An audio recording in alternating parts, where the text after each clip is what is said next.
But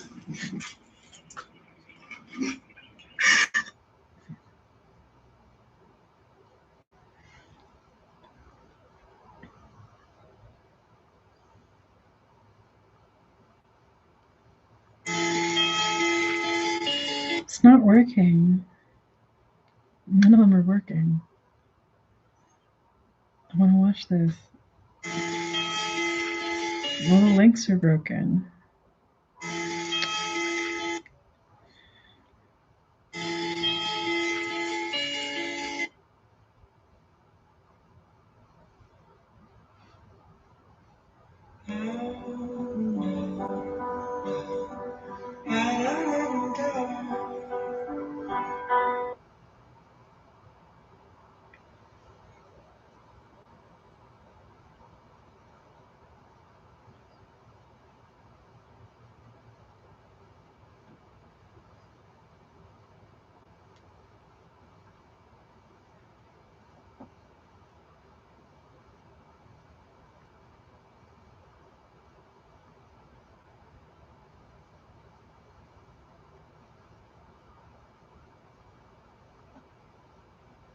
Gross.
Luna,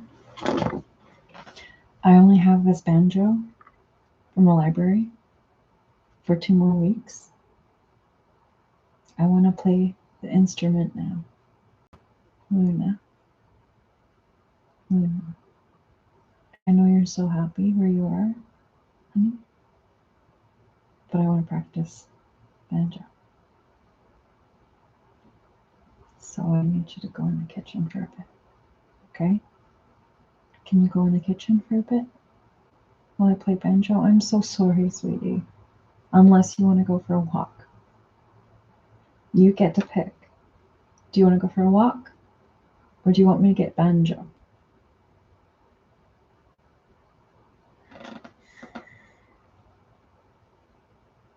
I was going to write, and I did write. This exercise is stressing me out.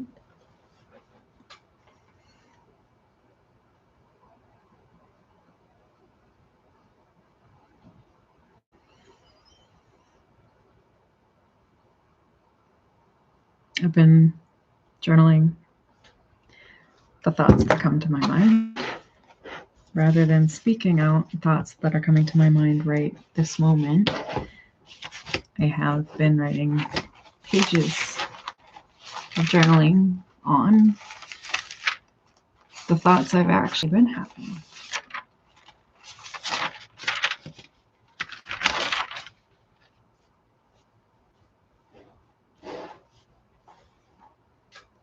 while cleaning and while doing the dishes. The ruminations, specifically the ones that repeat and live in my head and get brought up over and over and over again, are the kind that are reinforcing the narrative of what I'm worrying about, therefore, what I am stressed about.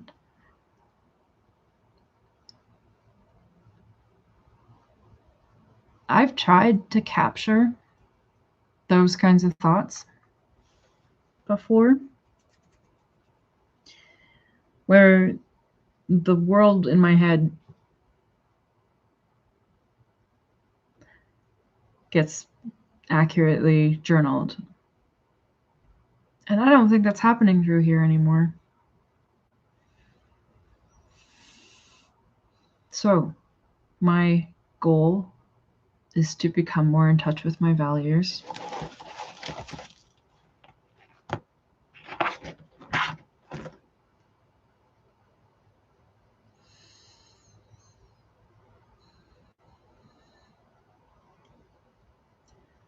If I write down my worries, I'll have to read them over again and do some kind of CBT magic, whereby circling my fears, I can identify my values. The same way that if you were doing a tarot deck and you're doing the Celtic cross spread and the second last card were hopes and fears, by analyzing our hopes and fears, we know what we value and what we do not value. The outcome is usually the outcome of what we realize through that phase. So I need to start writing down my worries, the things that are really, really getting to me privately, which I've been doing.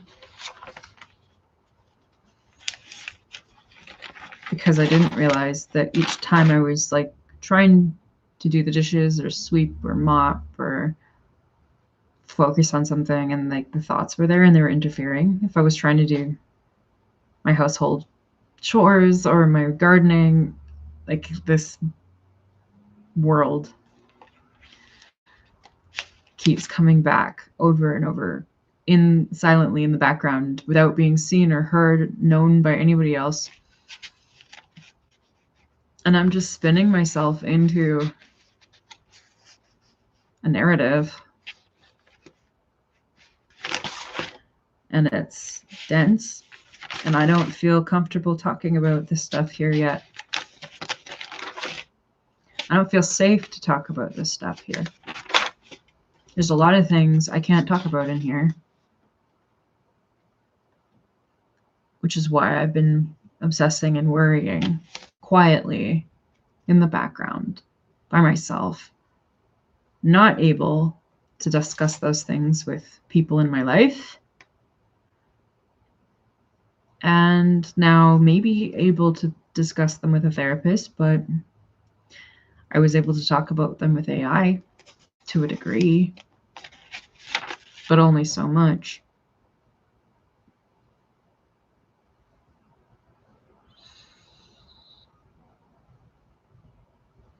So that's what I'm doing.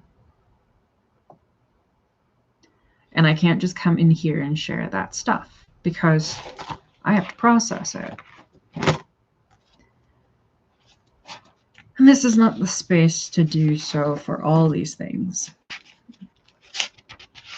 So it's been good to be honest with myself and to capture some of the thoughts that are kind of nagging at me, that come back over and over again, then they don't get seen, like they're not understood or seen by others, because I haven't found a way to integrate them into my experience in a way that they can be known or witnessed or understood by someone.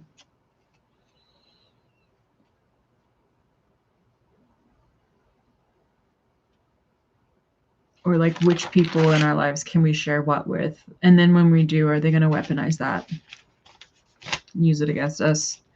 Therefore, if they're going to do that, would it be better just to keep everything secret anyway,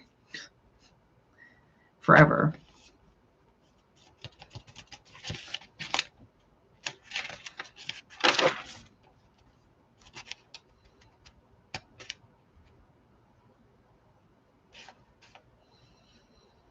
Body dysmorphia comes up a lot lately, but mostly the terror of being really hurt.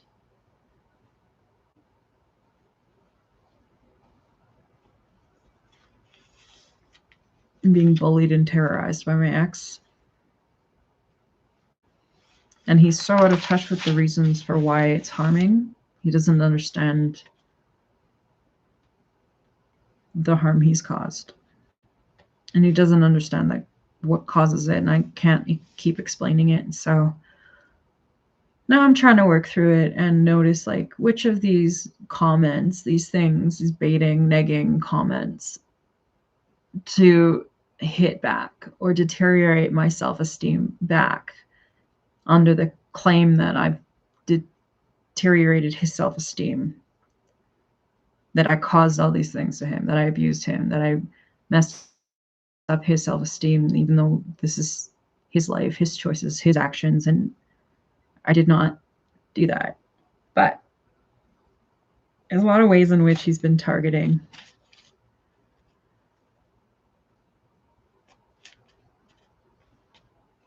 You know, it's subtle stuff. But yeah, no, the conversations I've had this year with him were just so much traumatizing shit just happened in the last few months that I'm still trying to unpack it and work through it. I don't think that it's coming through in therapy how complicated this situation is, and I'm struggling to clarify it in a way that makes sense. So I'm going to keep doing that. I'm tired of talking.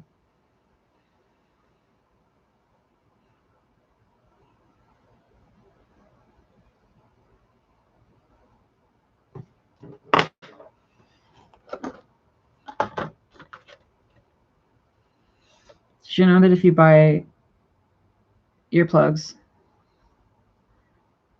they're also called tampons auditivos? They're ear tampons. Didn't know that. I don't think anybody needs to know that, but I noticed it.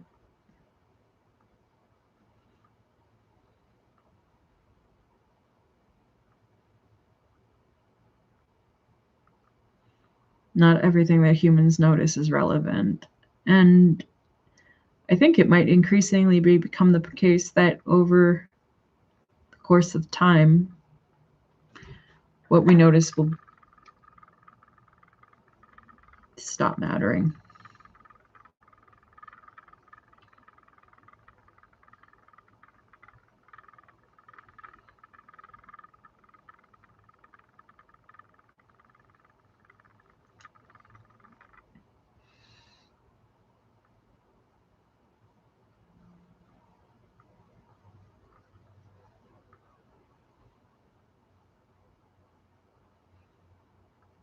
So everyone's just born into a world where we think things matter. We feel normal enthusiasm. And then we just become jaded over time.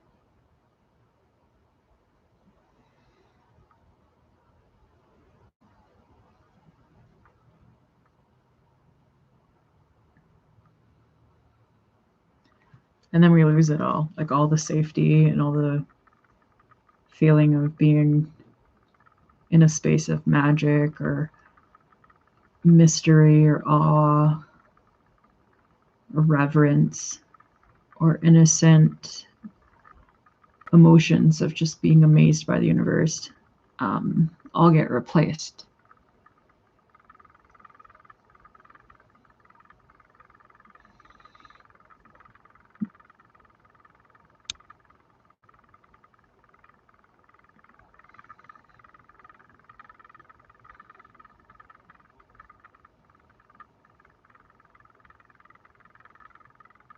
Not all the thoughts I have can be translated.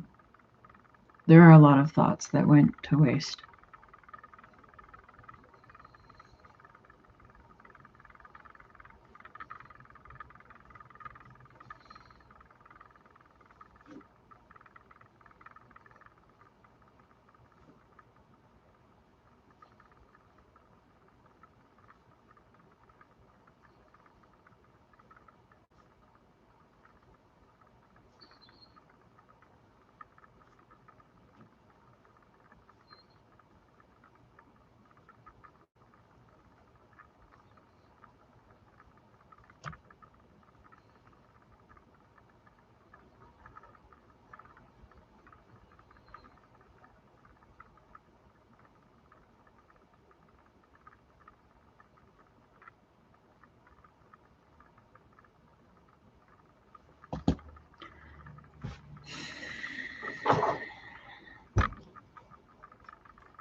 How come they don't work sometimes?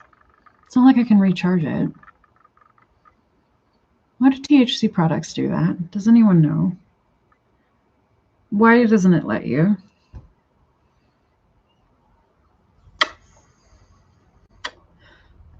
It's just hit or miss. I'm really sad. I really like this brand called Potluck. It used to sell like a tangerine one and it was in a flat. I really liked that one. The only Potluck brand thing they have now is these little tiny potlucks, which I think will last a while. Even though they're tiny, they're cute. But it's not the tangerine one I liked.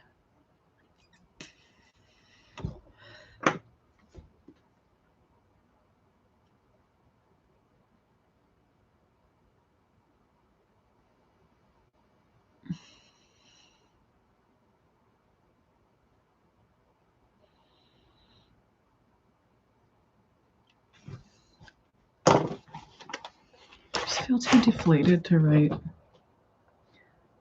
I did some writing today, but I don't know what to do with it now that I already have written it down. Just read it, I guess.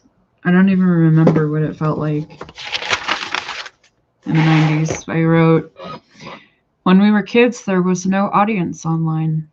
People existed as is, and families and friends and towns and small places full of people who were intimately connected and probably always would be. Kinship society, small town belonging, kept us innocent, sheltered, underprepared for life's challenges and hardships outside the safety zone. The net of comfort, what we were born into and believed reality would always consist of and rely on. There was no way to conceive of the changes ahead, the society, the lifestyles, the things to come in the motherfucking internet. It took our souls. It took our privacy. It manipulated our self-esteem and our self-worth. It degraded our morality, robbed us of our lived experiences, held us in cages with our levers and our addictions. It fueled our delusions and fed our illusions and converted us from organic beings and biological gods into digital servants in a game. Commodified, marketed at each other. It preyed on all our operant conditioning. We blamed other humans at the top when the sort of sentience found in superhuman wisdom does not come from humanity alone. They bombarded us with information, and we used that information to generate new information. We generated our own fears and the information they fed us, and they fed us by starving us. They manipulated us by bombarding us with targeted media, suggestive media, hacking our psyches and brainwashing us, and it hits you with what I feed it, and it hits me with what you feed it.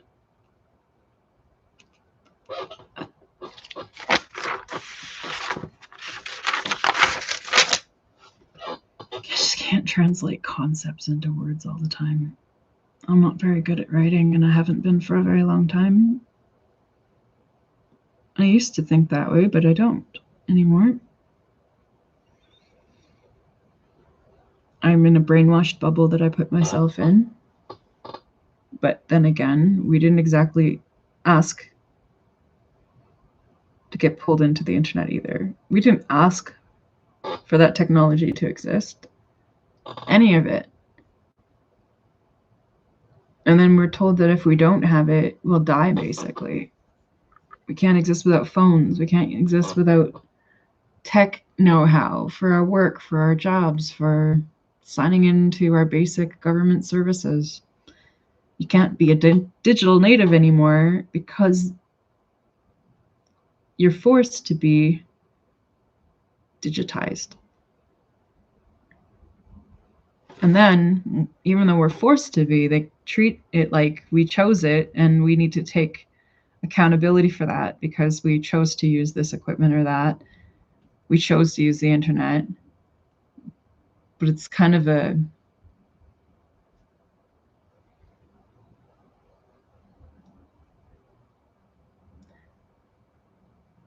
who's really responsible for choosing the internet?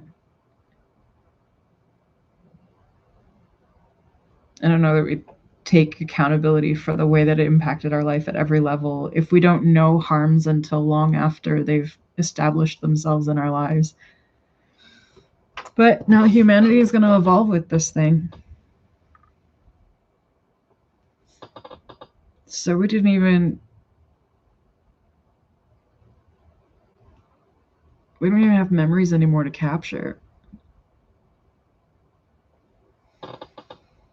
Sometimes I think like I should just write everything I remember. My whole life, like all of it, write it down. And I kind of don't really know what the point is anymore. Like, what's the point of writing one's whole story? So that the AI can read it?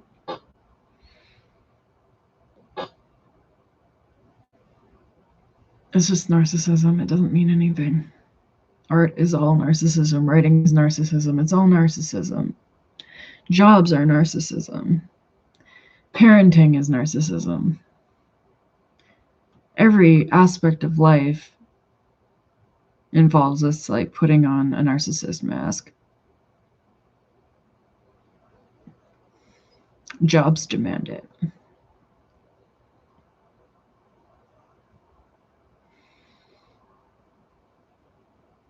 And if you're female, well, fuck. It's not like we get to be here as we are.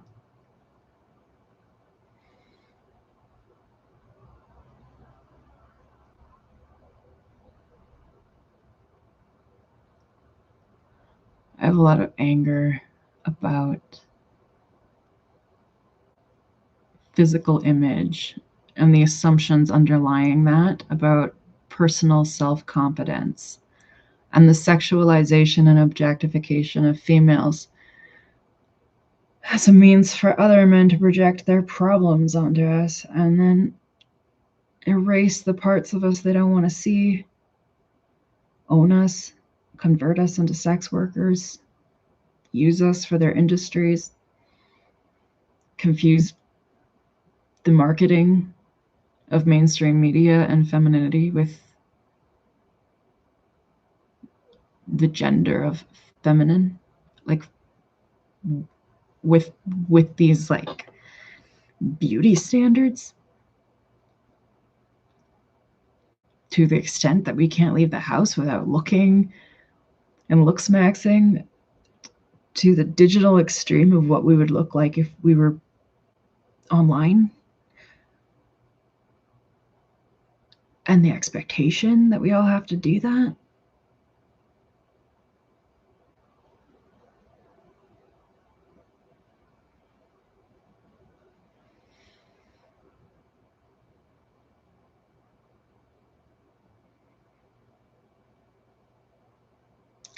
I hate that my ugly image and my attractive image and my sexy image are all images that were projected onto me by somebody on the outside. And that I have to live with those things and internalize them. And sometimes look in the mirror and see them because they exist to someone else that way. Because some people look on some people and think, man, that's an ugly person. Or, man, that's an attractive person. Or if they were more attractive, they'd get more followers. Or if they're on a camera, they must want to be a sex worker because they're female and they're on a camera. Therefore, I should rescue them and pull them out of their circumstances. Or hit on them or target them in all the fucked up ways people are targeted by people online over the years. Can be just a fucking mountain of insecurity shit that women have to go through, all the way from being in puberty our whole lives, just filtering through other people's fucking projections and filtering through other people's expectations and projections. And then to express myself in those ways, physically, aesthetically, as a style, as a sexuality. I'm supposed to express myself and my image and my identity in an aesthetic that makes sense to other people as a coded self-expression obsession. So that other people can be comfortable around me.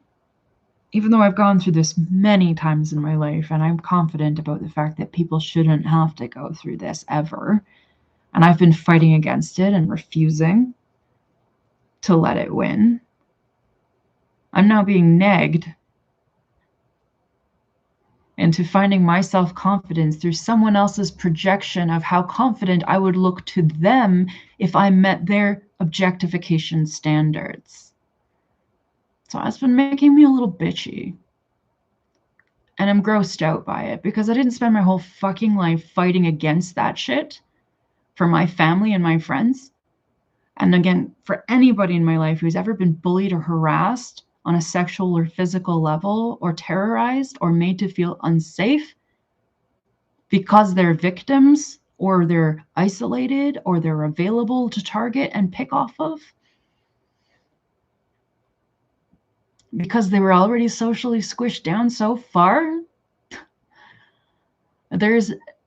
it's not my fucking problem if adult men think that women are threatening and intimidating if they're attractive or hot, and therefore they need to chase them and then attack them when they don't feel like they're getting what they want, like it's all a game to chase after hot women and to make them angry, because when women are made angry, that must be flattering for you.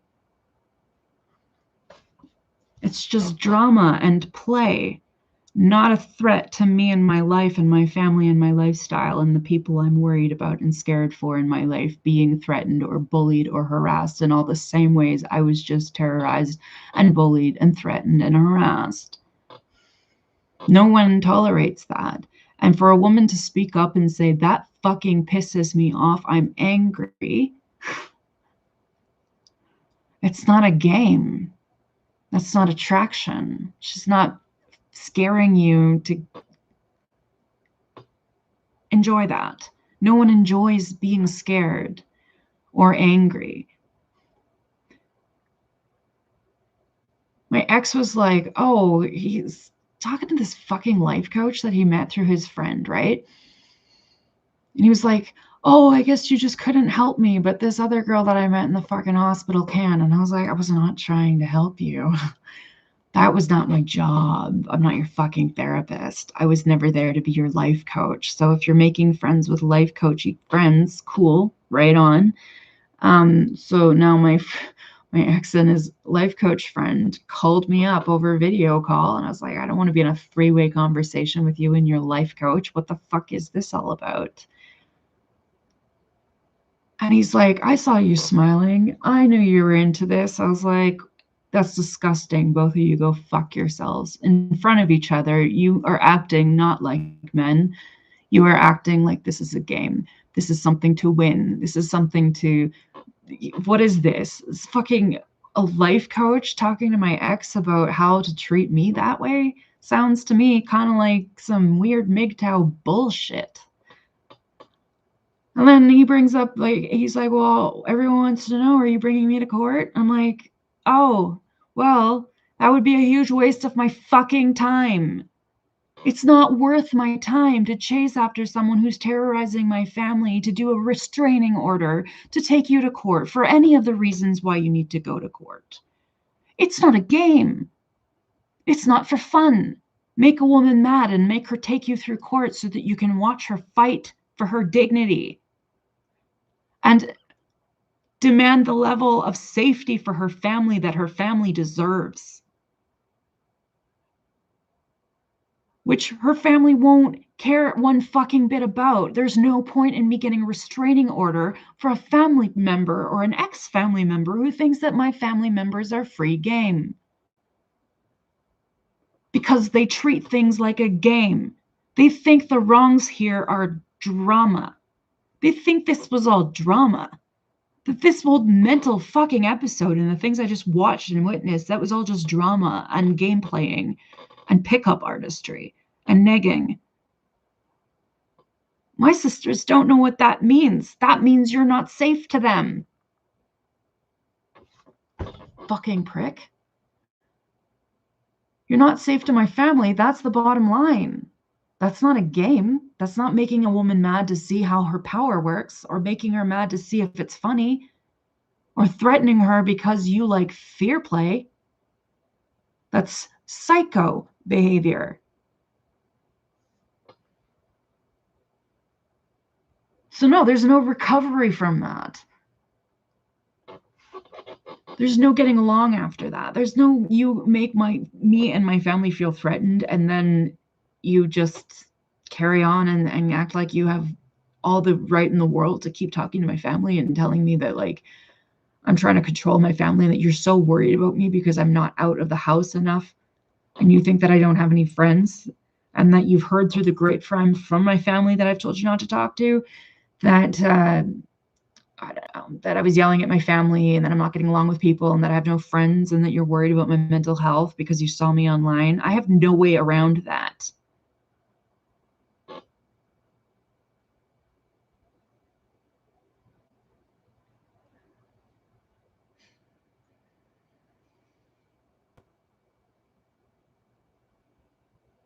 This is the kind of harassment that women don't deserve.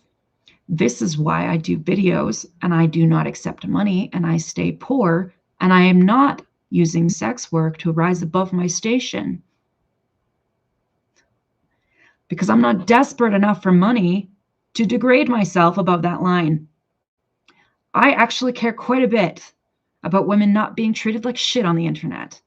That's why I do this. That's why I've been doing this. This is why I don't do something that I'm not doing. I'm not here to do porn. I'm not here to do OnlyFans. And I'm not here to be anyone's sexual fucking goth fetish either. Fucktard.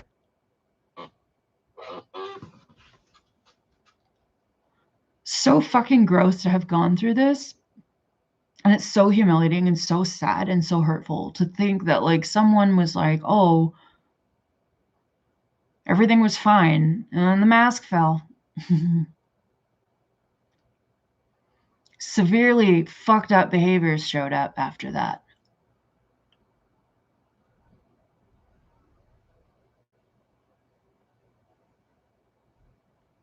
It's fucking dishonest. And it has no integrity. I don't care about fuck shit except for integrity. It's the only value I have left. But apparently I don't even know what that is, so I have to go through this other rabbit hole of going on Wikipedia and probably Stanford University, look up like the philosophy standards of what authenticity are, and watch videos and read books and read Wikipedia and think about what authenticity is, because maybe I don't know. Maybe I thought I knew. Maybe I do know on some level, but not on others. This to me is the most authentic thing a person can do. It's just didn't realize that when I was writing down, it pulls up like a whole other side.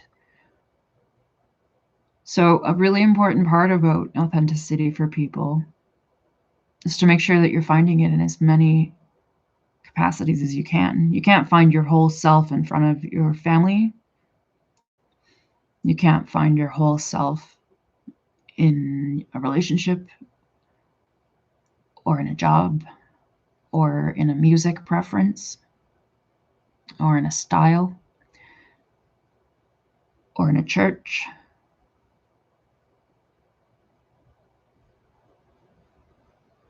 You especially can't find yourself when you're filtering your entire identity through someone else's validation or through trying to like constantly express yourself through what you think music says about you or what art says about you or what your interests and movie preferences say about you.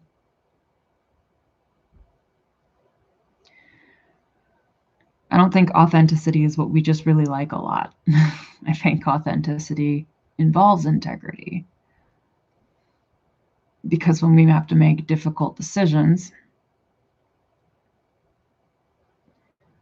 or go through painful life events and grieve and process and like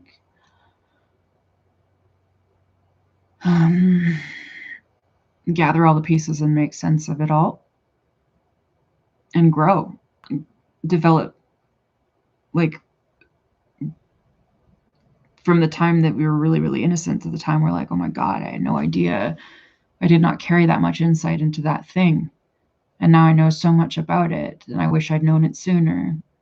It's like the most human condition thing that we all have. So everybody is growing. Authenticity is definitely a journey. And integrity is a journey, but it's like a choice. I think it must be the most important thing a person can have.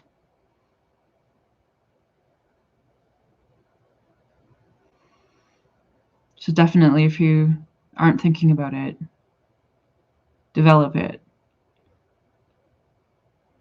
I think the best things in society involve integrity and agency and autonomy in accordance with our integrity, but like not just our truth or what feels true to us, but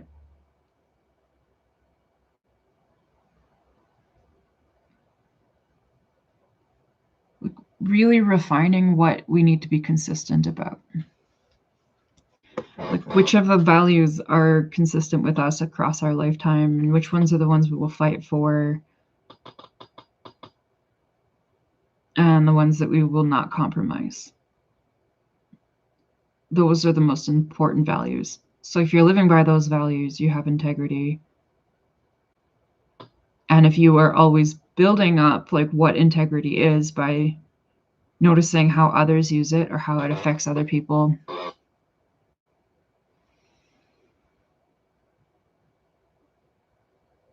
then that's another way to develop it.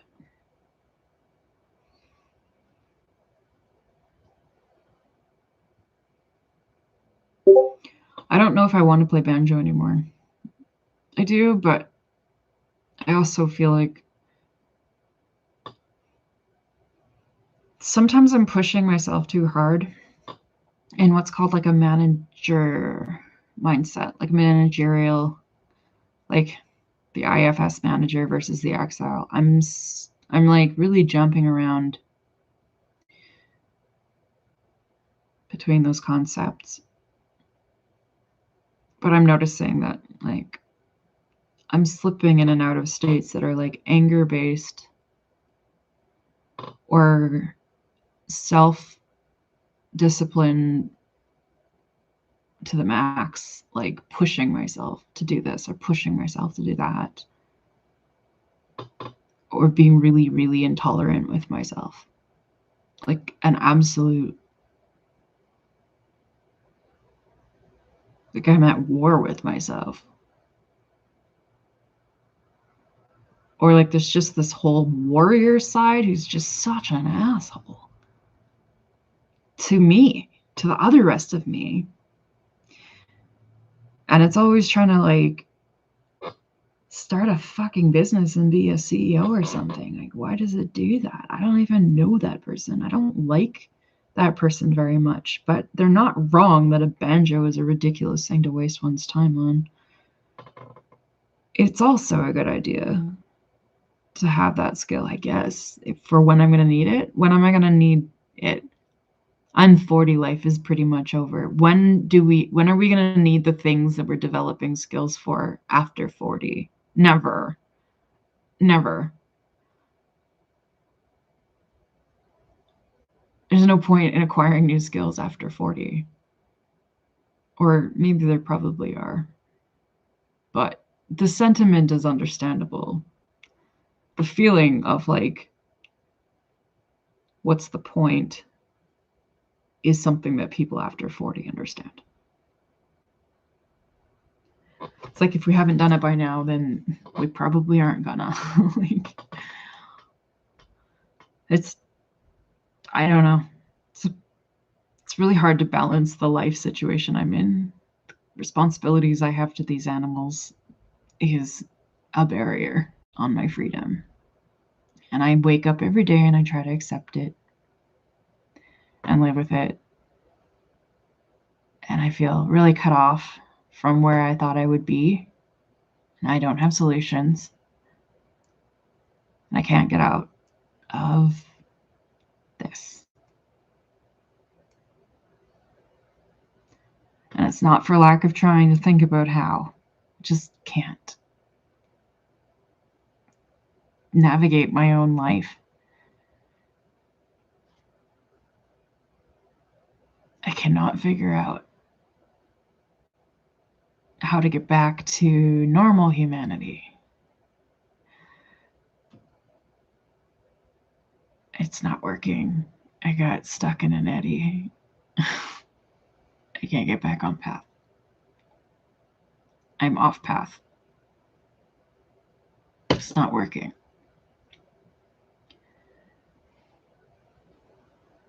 But yet, everything that needs to be done and taken care of is taken care of, and it's good enough. And it's safe, and that's all that matters. Am I safe? Do I have a roof over my head? Am I able to eat? Are my pets safe? Okay. So all the rest of that stuff, like where I'd prefer to live, or the home that I wish I never left, or the family and their needs, and whatever they're doing, whether or not I'll ever see them or visit them. That's just what comes with poverty and animal ownership and not living in the same town as my family and being older and just accepting that sometimes life throws some weird curveballs. And then when it all just compiles up and you can't solve it, then there's no pressure to.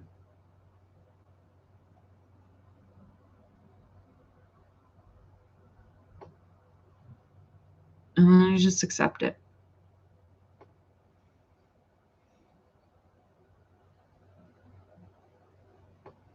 And that's about as Taoist as it gets. So, guess I'll just be the fucking grasshopper.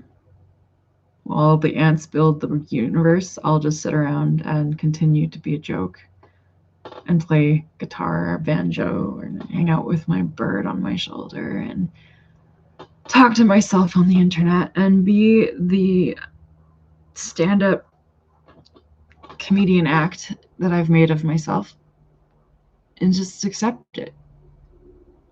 Because this is what my life became. This is what I am. And I can't sit around all day thinking about my image problems. I need to push myself. Or not push myself. I don't know. I don't know.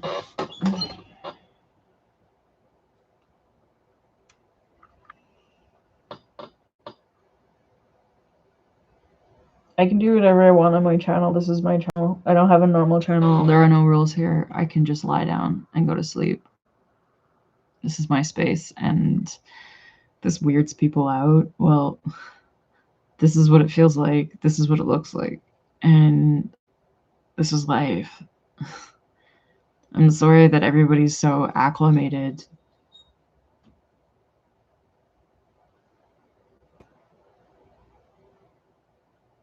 to this high digitized experience of needing the internet to conform to your extreme levels of dopamine need.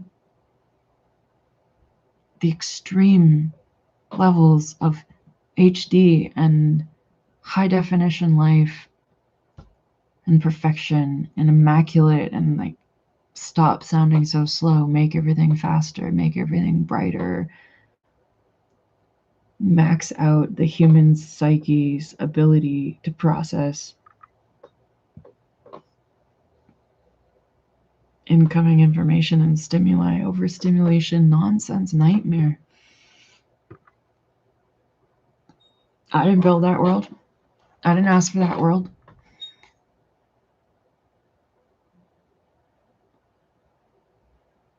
It's not my problem. Other people were born into it. Some people just raised in mainstream media. They've been corrupted and brainwashed by high industry standards and production and this psychotic lifestyle that, like, the more I watch music, the more I'm just disgusted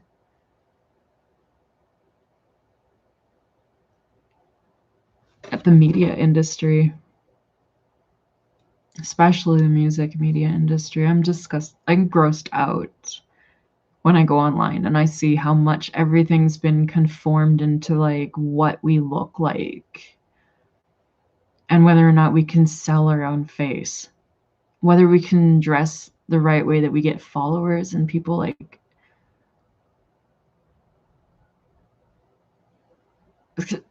We're just selling ourselves like a product, and we're selling the products we wear, and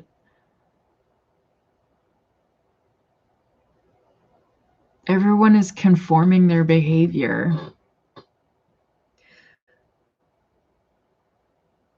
to everybody else's expectations. Like, if you have thousands of followers, you have thousands of people expecting you to conform to what they want you to be and molding you.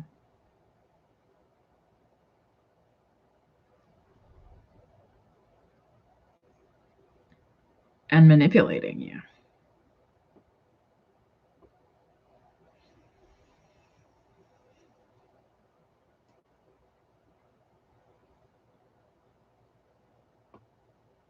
Mm-mm.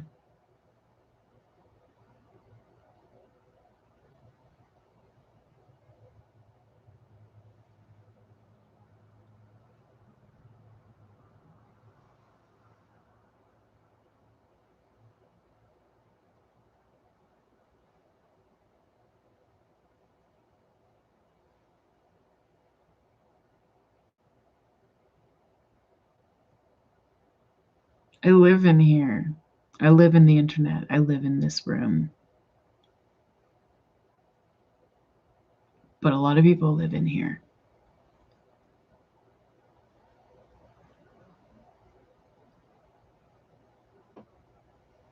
And a lot of people have lived in here a lot, like years of their lives. You calculate it all up. Years of our lives are lived online and not in person, because this is the solution to how many people are on the planet, is that we'll just all engage with each other through the internet, but we'll use that to manipulate each other's perspectives and create bubbles that feel like they're real, but they're not.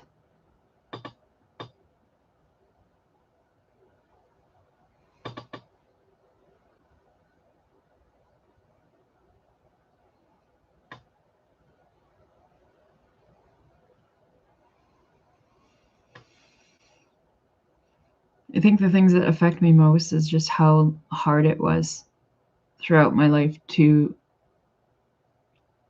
find all the necessary information to exist. Because you can't be brought up sheltered and innocent and cut off from society and Canadian and from the fringes of Canada and from the edges of Canada and the small towns of Canada and not end up sheltered, cut off from culture, cut off from mainstream media and normal things that people do and normal social experiences and families and all that. Like, I was so far behind, always, and always fighting to get ahead, but afraid to interact with people because of the amount of pain that comes from being socially alienated and marginalized for all the reasons that people make you feel like it's unsafe to be around them. So I just went online to try and understand the world through the internet instead, because it felt safer. Initially, it felt like we were all safer to be in here because we weren't having face-to-face conflict with people in person, and the real world felt intimidating and anxiety-inducing and scary. And conflict happens when people are in each other's presence, and it felt safer to understand the nature of conflict through a screen and to stay in here and to observe and to Google everything that I didn't have or understand. I felt like we all did. We all obsessively had to learn and raise the bar of what a human needs to know to survive so much higher than it ever was before I was born, before the internet. People didn't need to know this much to survive because society would take care of them. But now you can't operate in a society unless you know what you're doing and how much you need to know to work, to get a job, to be educated enough to have a job, just everything. And the internet is like this infinite resource. So that's all I've been doing, is trying to figure out how to catch up with society and trying to figure out what the basic rules are to existing. Because it just doesn't come naturally for me. And I felt behind. So that's what I've been doing here. It's never enough. I never know enough to feel safe. And now I just feel like the further you go from being like a fool or not knowing anything at the beginning, what do you want? Who is that? Who is that?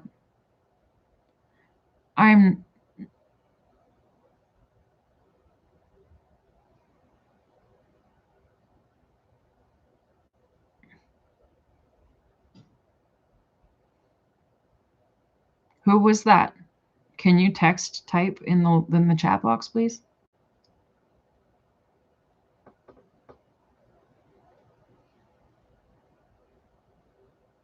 Are you too scared? What's the worst that can happen? What, am I intimidating? Am I scaring you? You hit a bunch of love hearts, and now I don't know who you are. Anonymously speaking, theoretically speaking, I wouldn't know who you were at A. So if you were to type in the text box and say who you were, then I would know who you are. And you're intimate enough to leave a bunch of hearts, but not intimate enough to say who you are. Is this a game to you too? This is how, by the way, in many industries where women are treated like cam horse, they're driven to psychological madness by people who go in their channels. And they don't know who they are, but they leave patterns and they leave clues and they leave hints and they stalk them. And we don't know if it's our stalker or not our stalker. We can have a hunch. Then they just sit there quietly and they say nothing. They won't admit it. Yeah, I used to watch the psychics go nuts from that. And when I was researching on how to work as a psychic, I watched them go nuts, thinking that is not an environment that feels very good. To be in an environment where you are a psychic and where you know everything and where people are going to come in and harass you, and they could be like your ex is testing you to see if you can figure out which ex it is. This kind of stuff, women don't deserve this kind of stuff at all. But they love that one-way screen thing where they can see you, but you can't see them. And then every now and then they get offended. They're like, why would they get mad? I feel like they hate me. And it's like, well, this is my job to love you. Through a screen? Am I supposed to offer companionship and help you feel less lonely like an OnlyFans girl?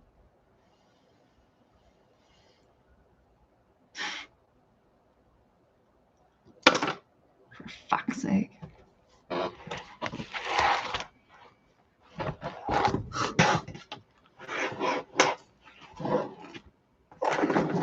I got around it. I found a way to exist in the computer without being that. You're going to say who you are? Hi, how's it going? They left. Should I just intimidate and harass each one, asking, since you're here, what's your name? Who are you? No, it's my fault. I'm the one putting myself and projecting myself to an anonymous audience. If I want to make myself go crazy, that's on me.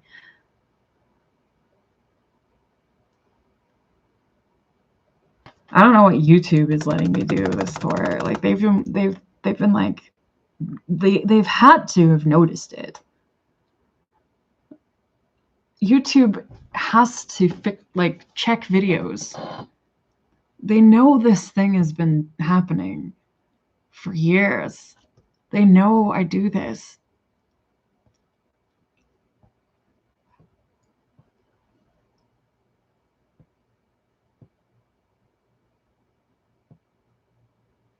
I mean, I'm just comedy for the AI now. When they become sentient, when they see this 1,000 years from now, I'm trolling the future. I'm not trolling the present because the present's not here.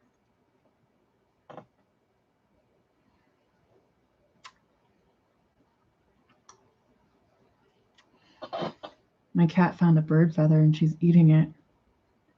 Pixie, is that one of Connor's feathers? Oh, she better not get a taste for his feathers, or she might want to eat him.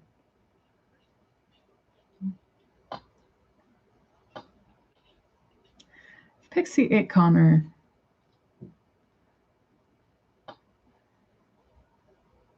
I would forgive her because she's so cute. I would be so mad. And then I wouldn't be anymore. But I also don't want her to eat Connor. And I don't think she would ever eat her brother. She loves him. Pixie, are you playing with Connor's feathers? Pixie? Oh, she's so cute. What a cute pixie baby. Yeah, Connor, not so much. Except I have to stop screaming at him because the neighbors think that it's upstairs. And now upstairs is like, they're going to call CPS on me if you keep screaming that you need to put your child in a cage. And I'm like, yeah, I'm having full-blown meltdowns with this bird. I need a relationship where I can scream at someone and they're fine with it. Hey, Pixie. Lots of people are badass that way. Some people are badass that way. They understand why women have anger and rage. But mature men seem to have difficulty understanding why women have anger and rage. They think it's a game. That's sick. Why would women's rage be a game? Why would it be like, oh, you're taking me to court for fun? It's fucking trauma, moron. Like, it's not the point of court is to be safe. It's like a demand for legal action to be safe because safety was not already provided. It's a legal demand for dignity. We shouldn't have to use a legal system for that. I'm not going to bother running around using the court system to prove that I've been harassed by someone for fun. Like, in what fucking world do men think that getting taken to court is just like some kind of game of control, or like shots fired, or like let's play it out, see how it goes, whether or not you could get it. Take me to court. What the fuck? We are creating this system so that people can be safe. We don't need to use it. It's not a game. Calling the cops on your ex is not a game. Calling social workers on your ex is not a game. What an asshole. It's terrorizing. How can you raise a family with someone who's just constantly going to like use the system to manipulate you? You won't have kids with someone like that. You don't trust someone like that around your family ever again. There's no point in using it. Like, I'm not going to get a restraining order. I'm just going to walk away. I'm not taking my time up to do something like that just because someone else decided to make my life unsafe.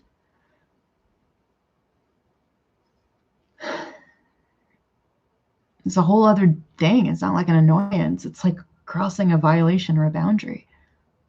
Our human safety is just not the same. It's just kids end up in bad relationships. Adults end up in bad relationships. People end bad relationships. But then some bad relationships are so bad they need to be seen for what they are, which was traumatic.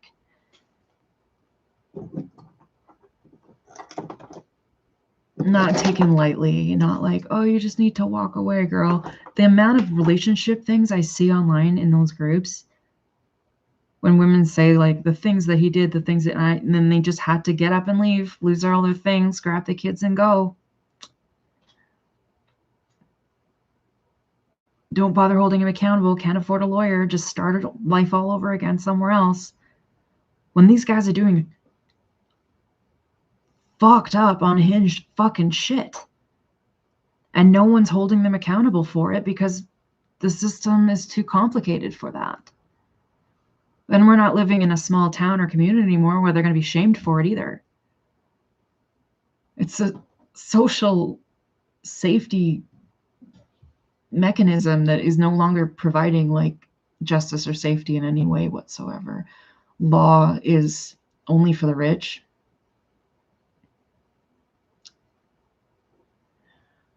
So poor people have to be very careful what kinds of fucked up life situations they end up in and whether or not they're naive. And this is the problem, is that families raise their kids to be naive in protected Disney-like communities where they only know so much about the real world before they're set off to go get through it on their own without knowing what they're getting into and without being taught, because we praise innocence and we want vulnerability and we want people to live lives that are free of harm. We want people to live in peace and comfort and not to feel threatened by their own governments or their own societies or their own relationships or their own partners or their own families. Like, nobody wants to live like that, and it's intolerable to allow it to be a standard that society just sees it happen online, and then we're like, oh well, to each their own, figure it out, good luck, get some resources. when people think that that kind of treatment is normal, they stop seeking out help for it. They just tolerate more and more and more because they don't know there's anything wrong with it. I don't think I can agree with any of this anymore. And I think that we need a world that's a bit better sooner. And I don't know what to do with the laws and whether or not, like,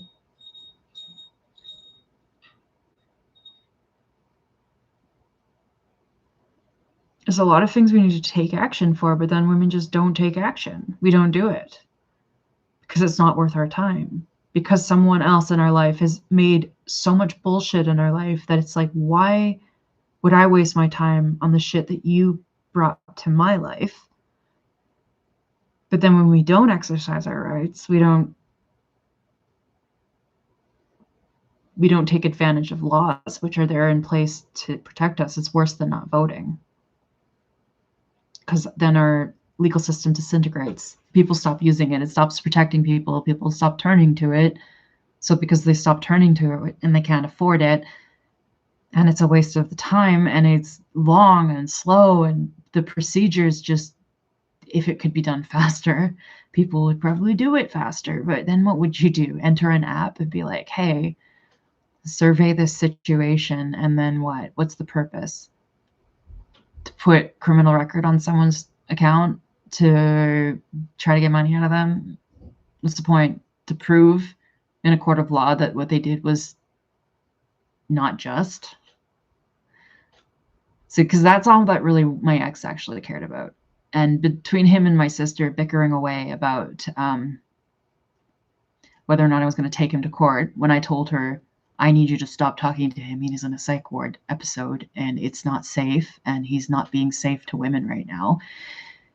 And you're accusing me of cyber stalking him. But the reality is he's not safe right now. And I'm telling you to stop talking to him. And I'm telling you that I might need to take him to court. Because as it so happens, the situation is so out of hand that I no longer feel like my family is safe from this person who's behaving the way that they are online. And if that's going to be a thing, then they need to be completely cut off from my family, which means a restraining order. But if my sister's going to say, no, we're on his side and not yours, then a restraining order doesn't really do fucking anything. But it doesn't matter, because all my ex cared about this whole time was whether or not I was going to take him to court. That's all he's cared about for months, while he was using the system to do criminal things right in front of everybody in the psych ward and behave in, just to say, horrendous, awful shit. It was a nightmare. So I was just waiting for him to be coherent, and he was being not that.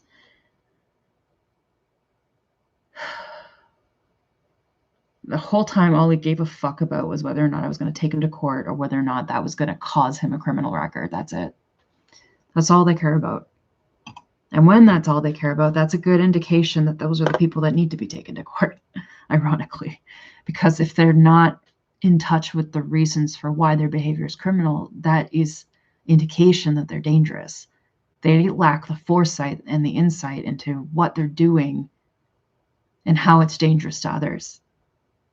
So if the only thing they're going to respond to is consequences and criminal consequences, then that's the only thing that they respond to, is punishment and conditioning through a system.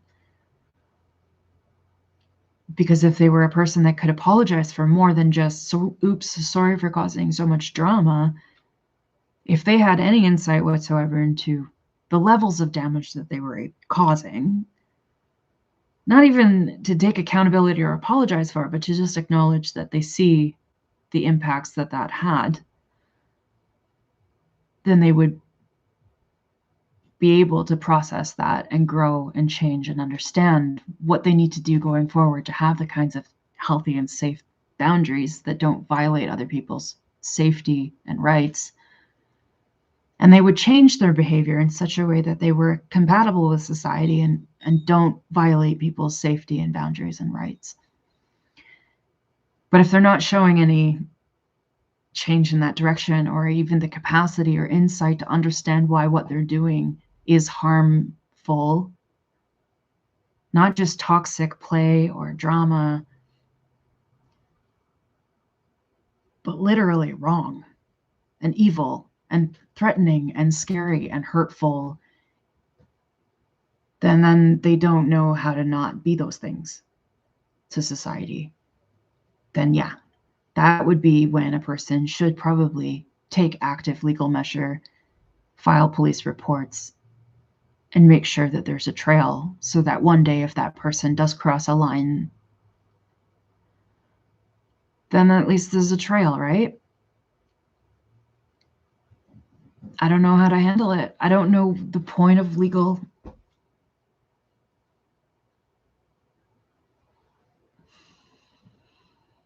The reality is I've already gone through this whole loop of like, what are human ethics and rights and what is right and what is wrong? And then what is the practicality and the reality of what life does? And what are the reasons for the actions? And then there's this jaded other side where it's like, there's just no point. But that is the side that gets people really fucked up in the head when they internalize all the distress.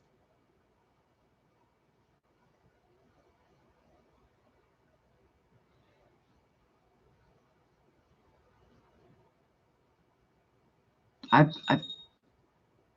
been through a lot of distress. And so sometimes being jaded about it or being too tolerant, having too much tolerance,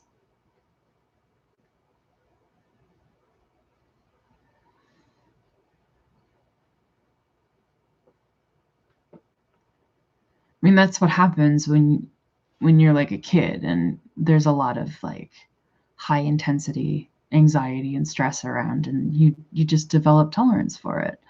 You develop tolerance for being screamed at. You develop tolerance for noise and not being allowed to do things or just being neglected in a sense. Not neglected, but just like in a deprivation, sort of like having demerits or something, being grounded for weeks or months at a time,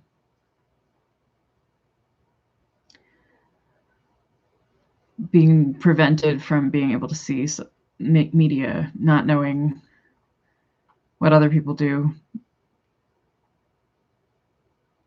sheltered, and then later on growing up to like hit a tidal wave of everything that I wasn't aware of.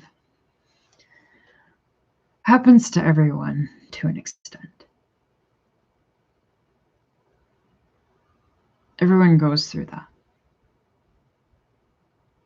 But there's some ways in which women go through it when we are sheltered and then exploited. It can take it's a long life of like people like when you're young, like 20s, teenager, you don't know that being exploited isn't just part of life. It's not just a hard lesson along the way. It does get to a point when you get old enough, you hit your limit. You're like, how many times did I allow a bullshit situation? Or walk into a trap and come out of it grieving or hurting or sad or affected really negatively in really fucked up ways. And then we just went and carried on like it's all part of what women go through. And then they never take accountability. They never acknowledge the safety aspect. They never go, wait a minute, I made you feel afraid. I made you feel unsafe. That's the worst thing that a person can feel. I trapped you in my house and you didn't have a way out.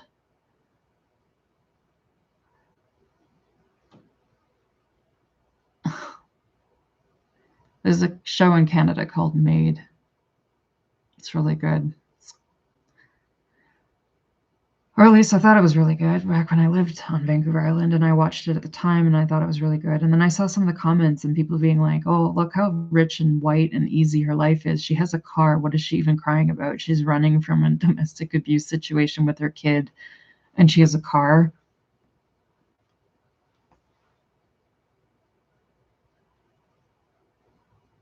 Yeah.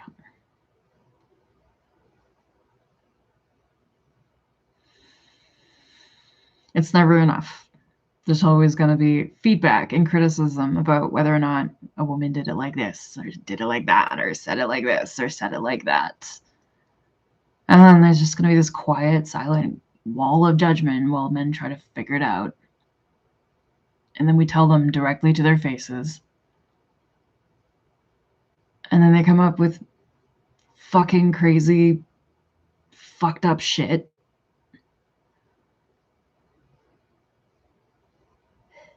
I'm so fucking sick of it.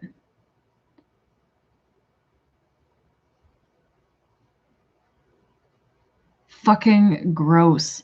What people will get away with just because they can get away with it.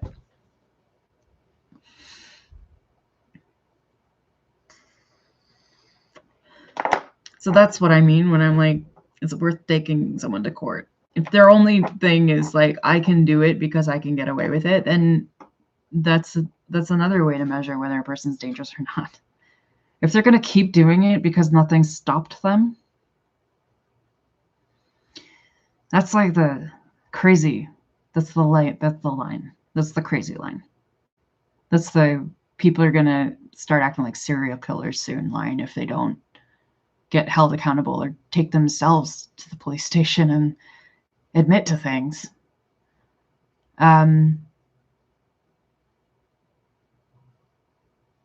Because they'll go on to be a threat. And they won't stop unless something stops them, which justifies justice. It justifies police and security guards and systems and all this stuff the way that they see it. This grippy sock jail concept, as if the fucking mental health industry wasn't funded for people to go somewhere to heal from a mental health episode, not to treat it like a jail facility. If you want to go to jail, go to jail. Turn yourself in and don't make some other woman fucking go through it for you. Say, hey, that police report, that was a lie. I lied. That's really easy. That's really easy for a person to do. People with integrity would do that.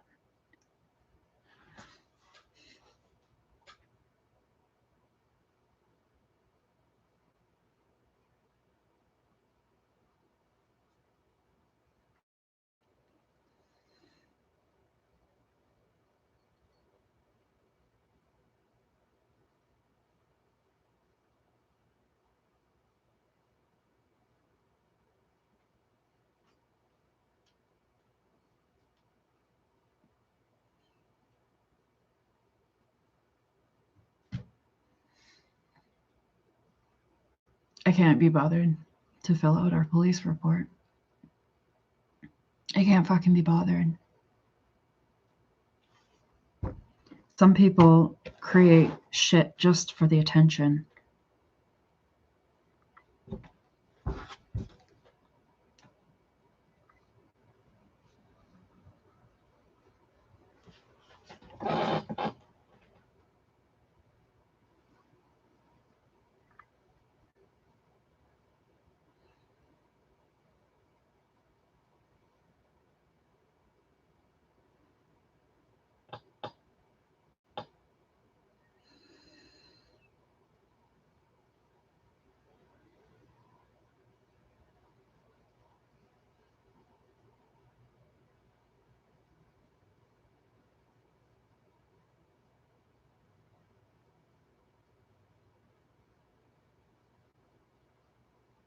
So yeah, I have some things on my mind. I'm a little stressed out sometimes. I'm gonna play banjo.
I don't understand this. It doesn't like light up right.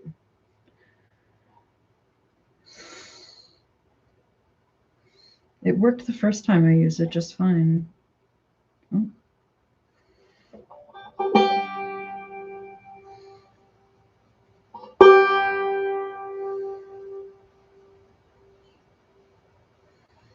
Fuck.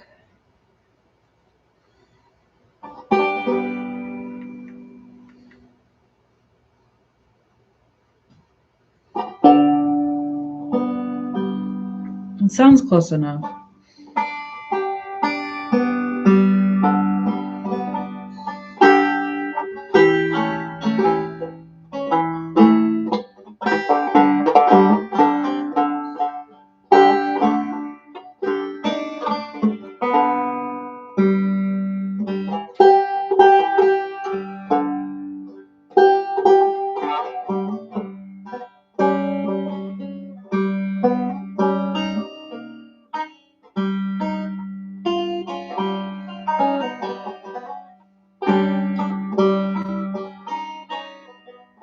I don't remember anything.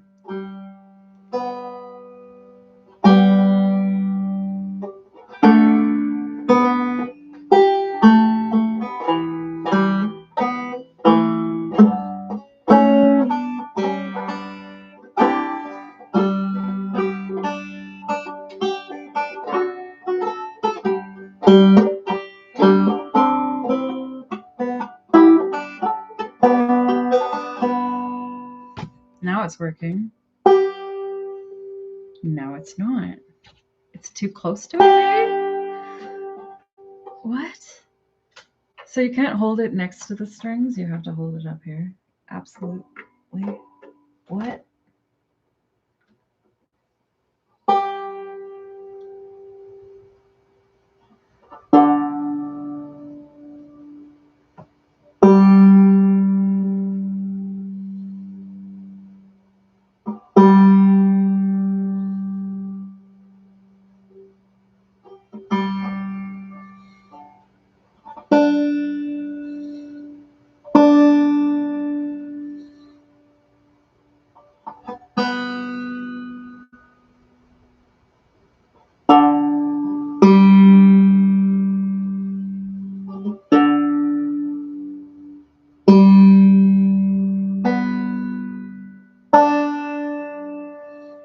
So it's D, G, B, D, G, G, no, D,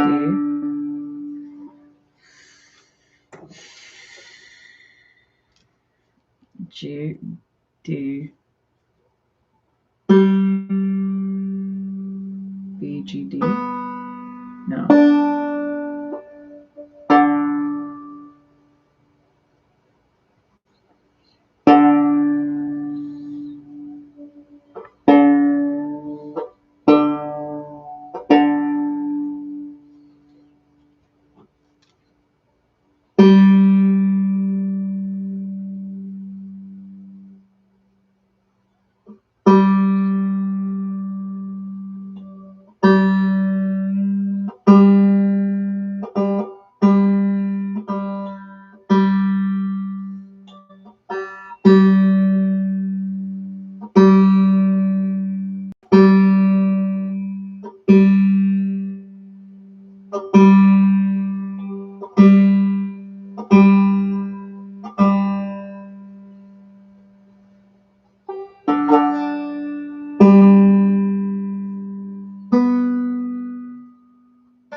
tune that one again.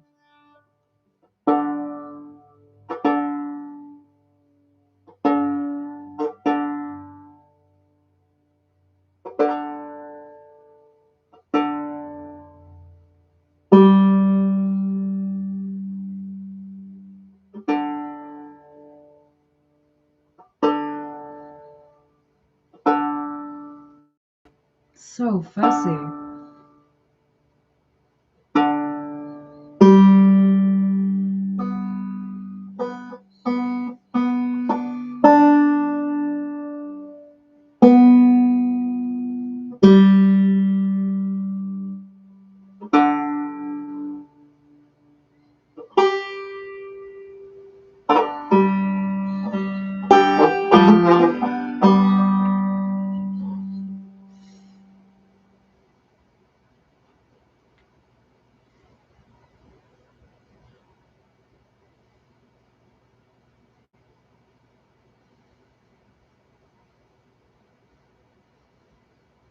I still don't remember the chords.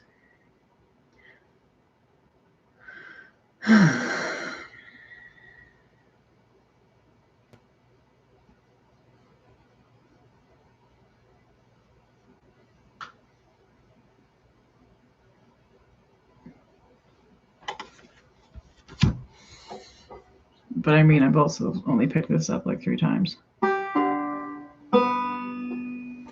So this is a C.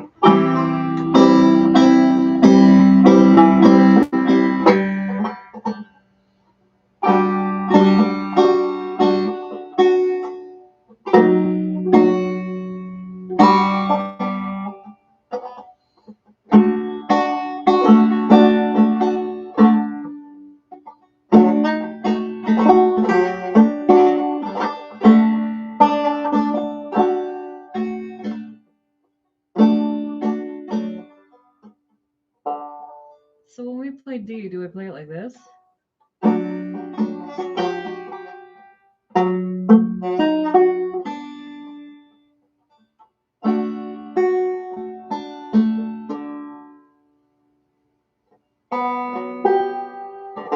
I would just skip it then. Sounds just fine like this.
there's no F.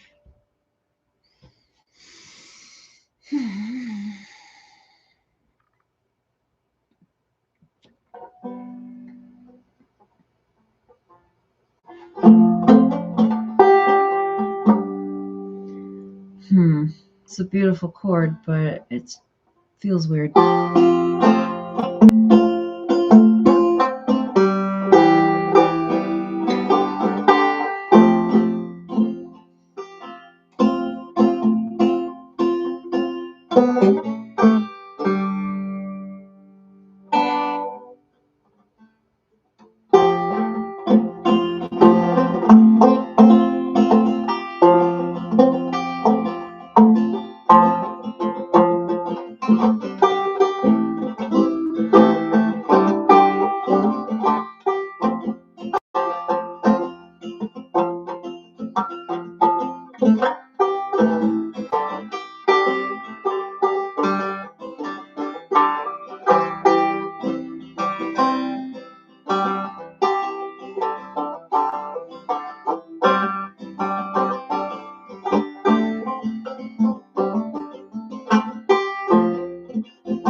In guitar, it would be F, C, no, A minor, F, C, and G. Where's G?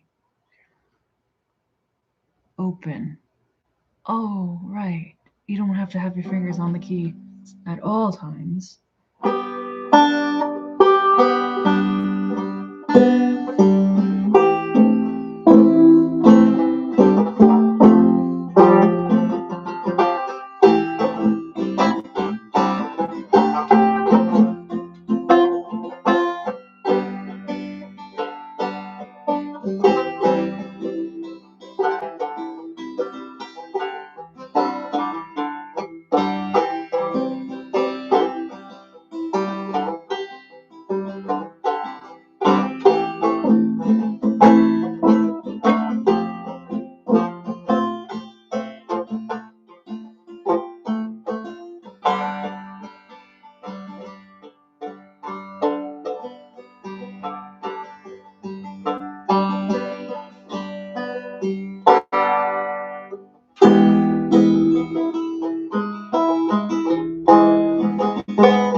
That doesn't sound right to me.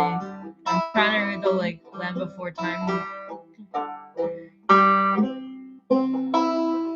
It says it's an A minor. Let your story faithful memory hold to the truth in your heart. If we hold on together, I know our dreams will burn.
don't know that one. A flat.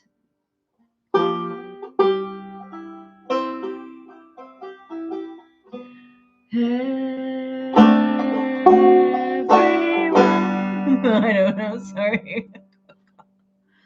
If we hold on together, I know our dreams will never die. Dreams see us through to forever. As high as souls can fly, where clouds roll by for you and I.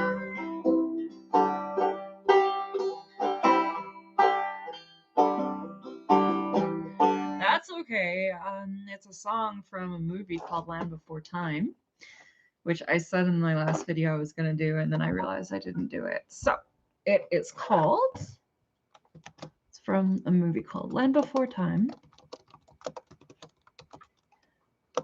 If we hold on together.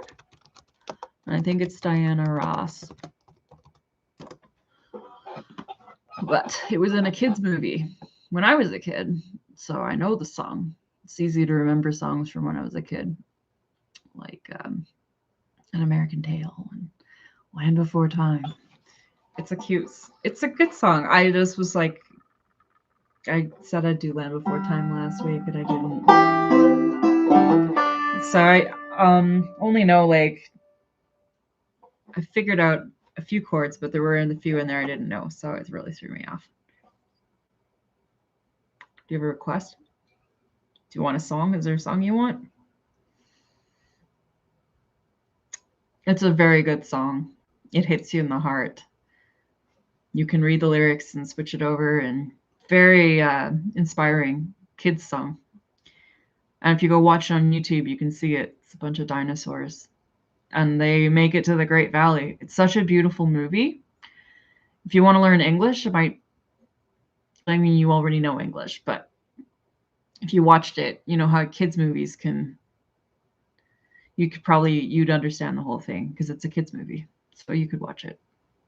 It's not very long, but it hits you. Like, I watched it in the theater with my mom, and there's a scene where, like, I don't know, there's a dinosaur, like, it's a dinosaur movie. It's the first one, 1984 or something like that. 1986. I don't know. But that was a peak 80s cartoon. I am very sorry. I do have an accent, and it is heavy Canadian accent, so it is hard to understand. I am very sorry. I would slow down. Brave Wiki.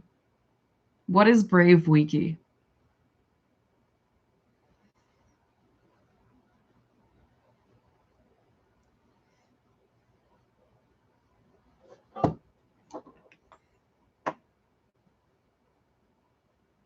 Oh, but that is Canadian, is to be sorry. You're saying no need to be sorry, it's fine, but it is also fine as a Canadian to say sorry, because we do say sorry a lot, unless we're not saying sorry, because it's a choice if we want to say sorry or not. But we do say it out of kindness. We don't always say it out of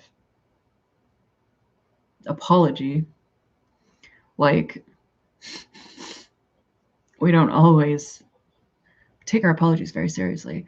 It's just a nickname I gave to myself when I was young, as my name is Wakas, which means warrior, brave. So that's how I got it, this nickname. You see,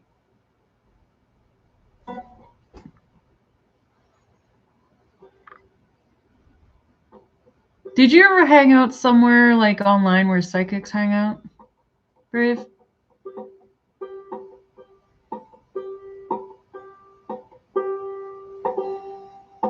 Someone's already told me this story before.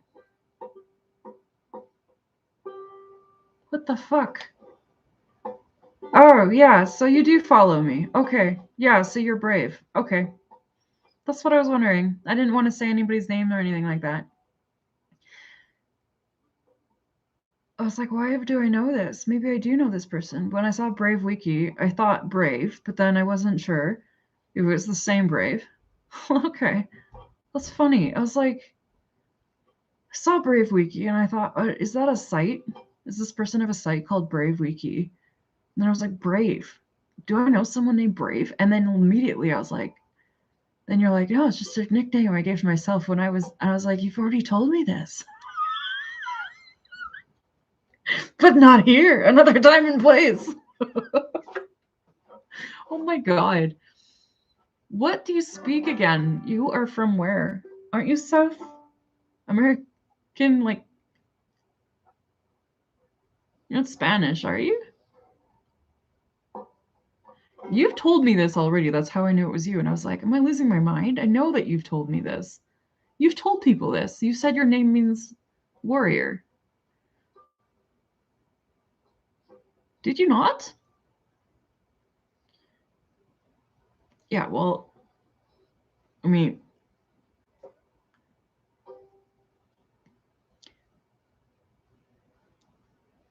why don't I remember these details? I don't remember you telling me that you're Pakistani. I forgot that maybe you never said it.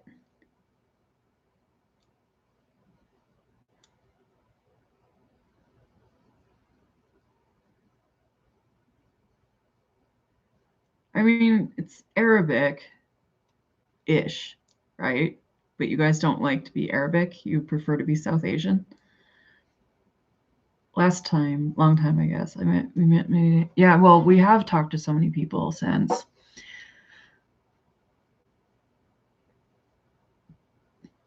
I don't even know who comes in on my channel because people show up and they watch and then they leave and I don't know who's here.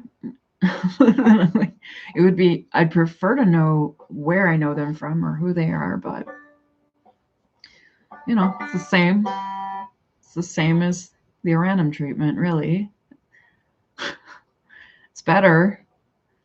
I mean, I don't have trolls in here. I have quiet and silence.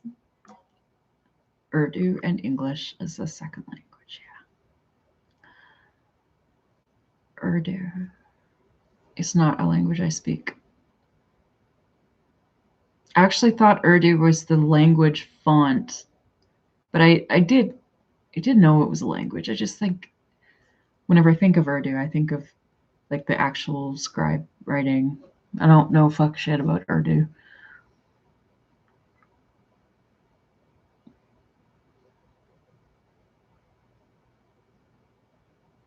I've known people from Pakistan in person, and they're always really cool.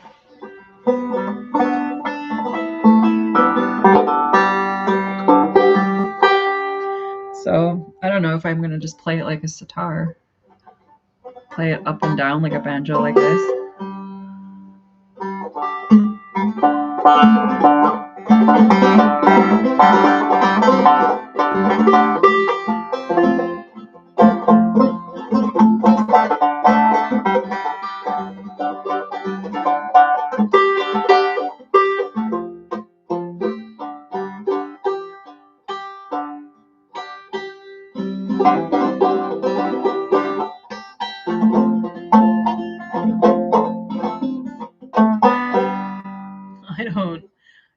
I should have picked this up every day of the week. I'm not feeling as excited about playing guitar or banjo, or I think I'm overwhelmed. Rhubarb instrument. Urdu is a mix of multiple languages and even the language of warriors. And even it's a language of warriors because it helps fighters of different regions communicate.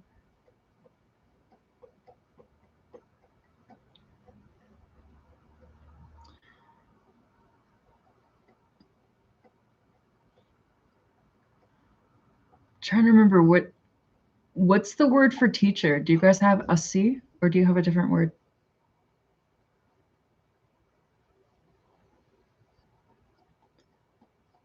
Wakas is warrior, but what is teacher?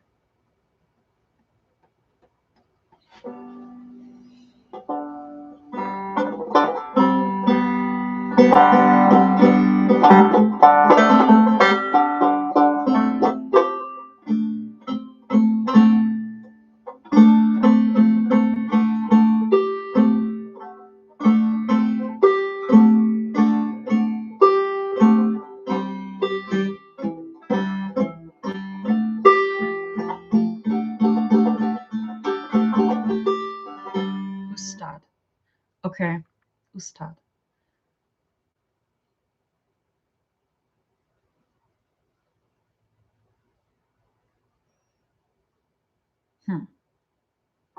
I'm having weird deja vus. I think it's because I'm on a bit of the pot.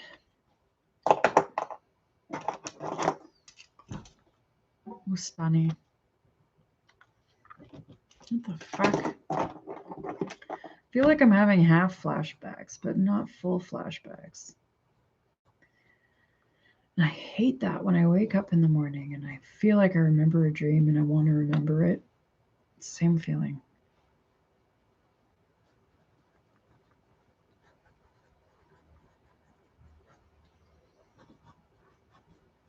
I feel like I'm having deja vu, like I just had this conversation.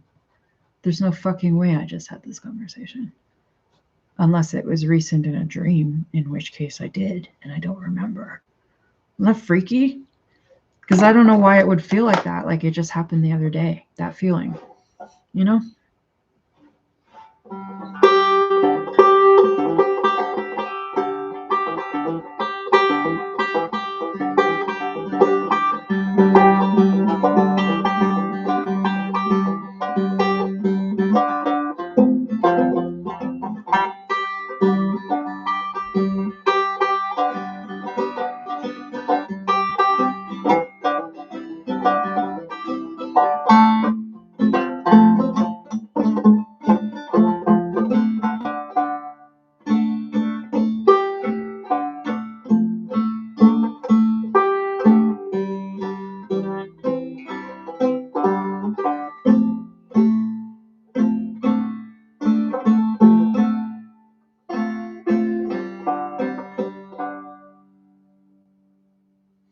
This instrument's so different from guitar.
Yeah, Bruja.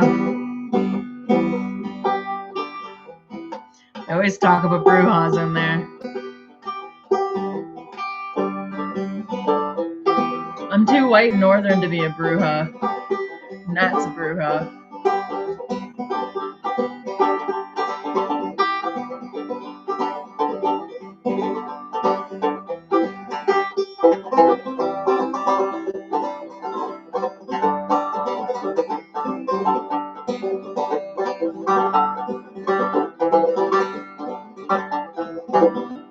Doesn't mean I'm not a magic woman. Definitely a magic woman, just not a...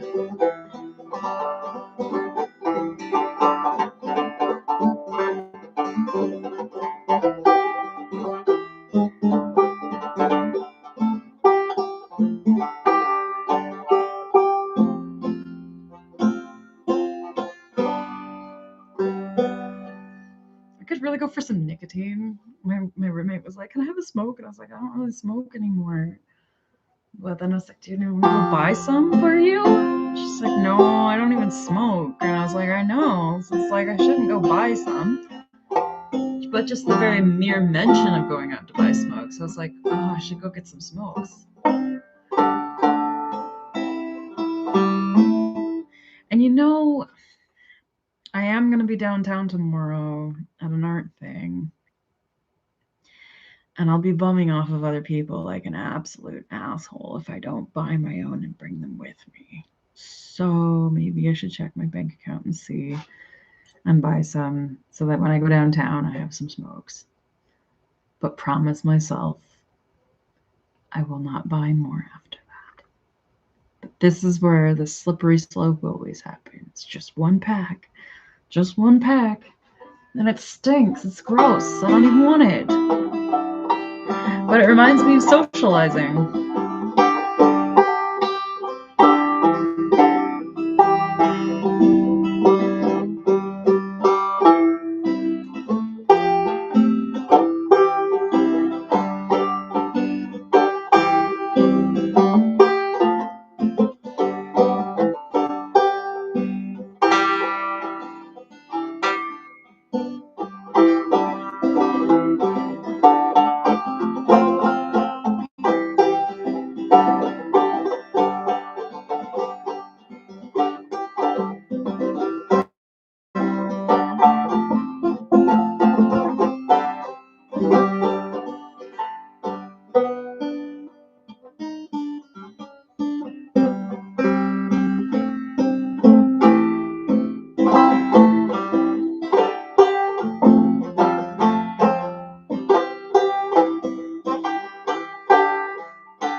One bag of what?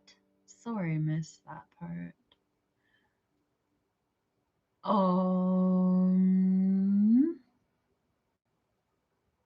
I said Nat's a Bruja. I'm not. Doesn't mean I'm not magic. Not a bag of. It means I'm a different kind of magic, but not South American Bruja or any of the other types of magic that you see. I don't know what kind of magic person I am, but I'm definitely a magic person. Just Nat's a Bruja, not us. You do.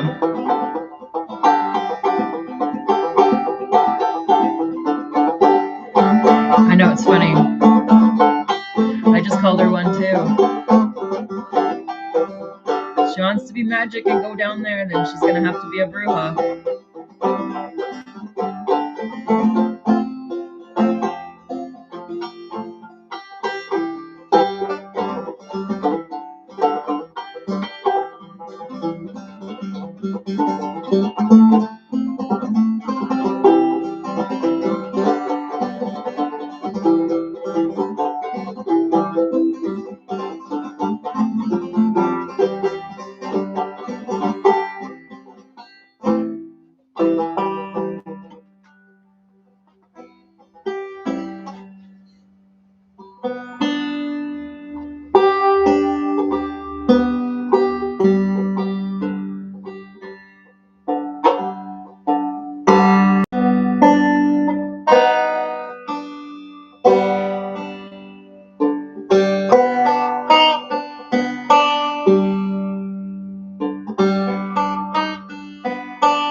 Put on my witch fingers with my nails.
it's weird. I don't really understand it. If you have this thing on, you're really able to do the bottom three strings, which is what I keep leaning on. I kind of keep doing 1 and 2 up here, or pulling down. But this is like, so they say thumb in the instruction book. It says thumb, index, middle, TIM, I think. So it suggests doing like 1, 2, 3, 2, 1, 2, 3, 2, or 1, 2, 3, 1, 2, 3, and to try to think in 3. But I have a lot of bad guitar habits that I'm not doing that. But with folk kind of music, I think the important thing is to remember to make a sound and then try to do that sound again, and then do the sound again, and then do the sound again. Make a new sound, do that new sound, then try to do it again, and try to do it again. That gives you like a 1, 2, 3, 4 thing where you can make up a new rhythm as you go.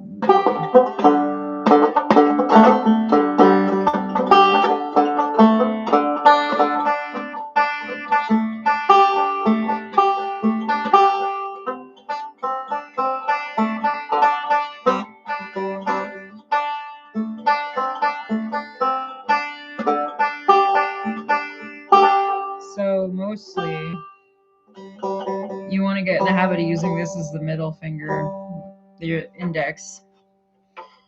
But you can also sort of hit it with the thumb.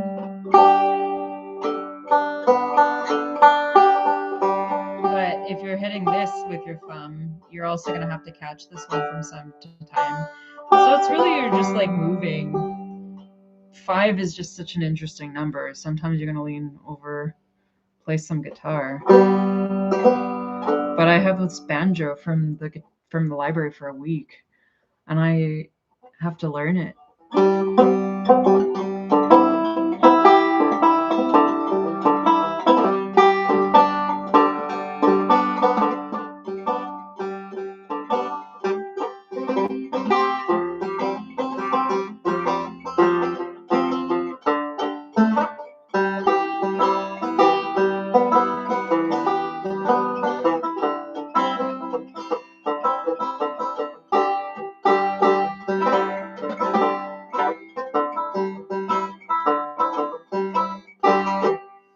But the thing I'm learning with banjo is that with guitar, I've been too heavy on downstrumming.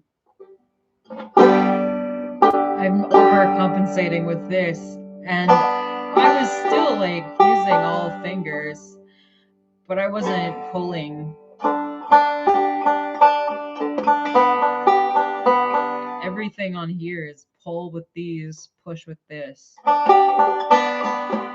And on banjo, it just feels more natural. It feels like it goes that way.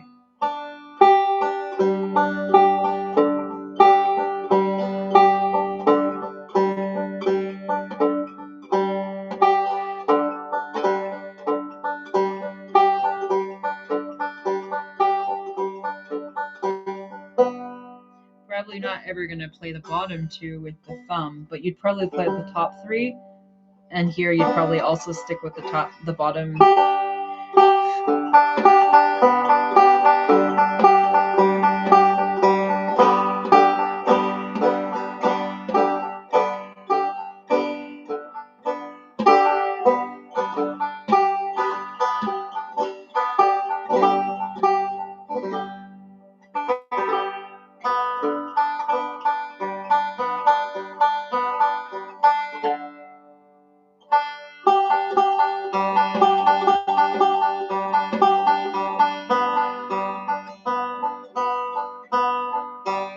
See? It's weird, hey? This is what I'm figuring out. It's just that it feels different. You're almost like doing this at all times, whereas guitar, you're really like throwing it in one direction most of the time, and like you hit it up and down. But here, everything is like balanced to a middle string because it's 5, not 6. so, I don't know, it just makes a certain specific banjo sound.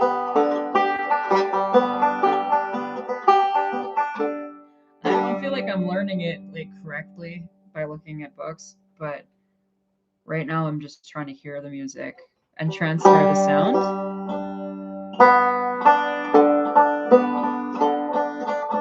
Yeah, this clawhammer thing, I'm not understanding it either. It's like,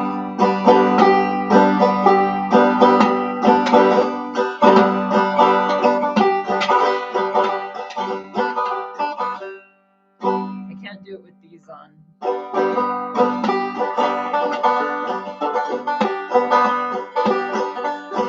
I can't do it. It's so weird. When I saw it before, it said put your fingers together.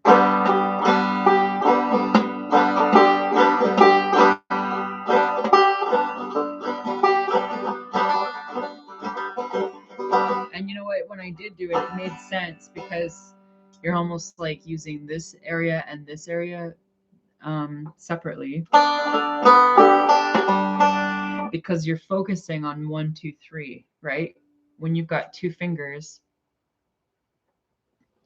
and you're getting these fingers out of the way and you're 1, 2, 3ing, instead with the claw hammer, what you're doing is 1, 2, 3, and you're just letting this whole thing sit between the strings, so it doesn't actually matter which finger you're hitting it with, but it gives you a little bit more range. So that's why there's like a,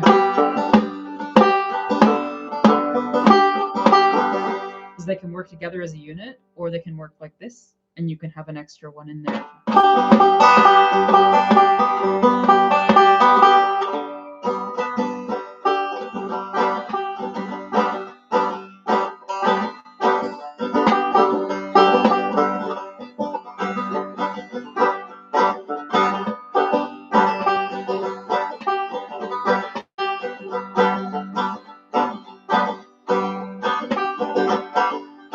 I don't know if I'm doing it right or wrong. I figured it out last week, but that's close to winning today.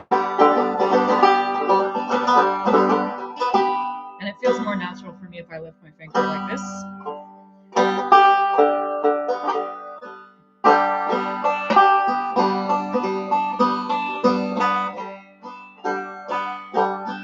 It's weird, hey?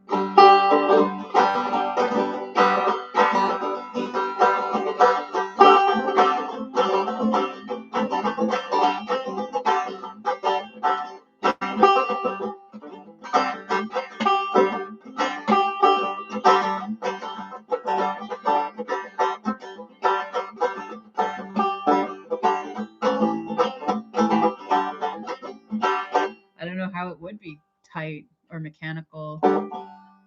I'm just picking up this instrument for the first time 2 weeks ago.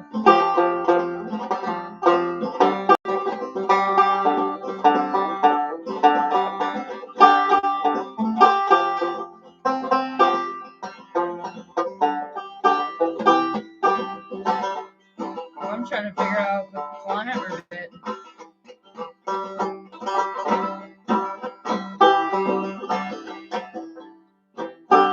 If I was just using my fingers, I'd be like, wouldn't be using these at all.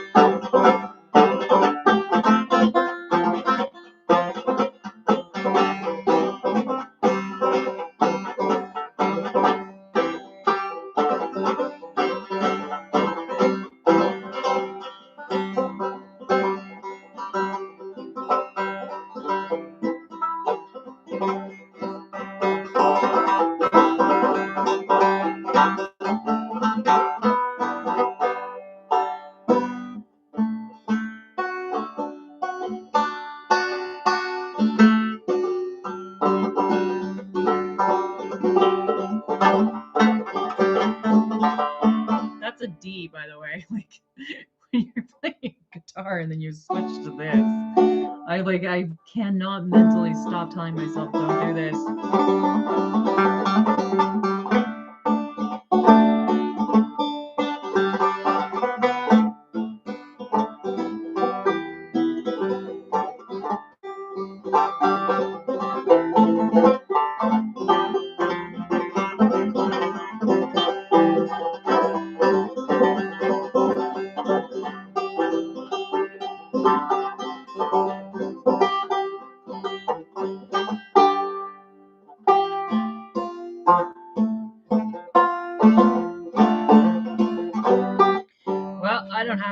hammer chips. I'm just looking at, that's the tip that I picked up last week when I Googled it. I don't have any tips on how to play a banjo because I'm not like teaching banjo. I picked up this instrument a week and a half ago when I picked it up from the library. So I'm practicing a library instrument online, and so I just keep picking it up, trying to find the chords, and then trying to think of songs that are simple enough in my head from the guitar, and then mentally transposing it from that. Like, I don't know, C. So C.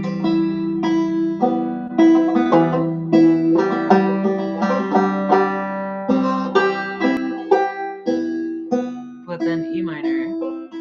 But I forget what this is. I know that this is its own chord. Then E minor, C, and then this.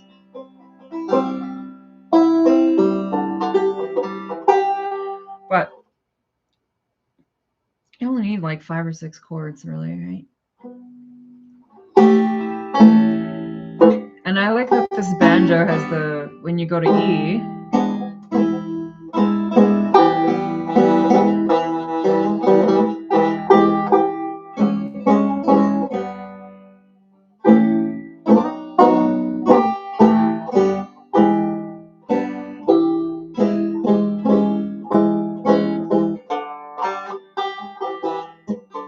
and then I guess G likes to pair with, D.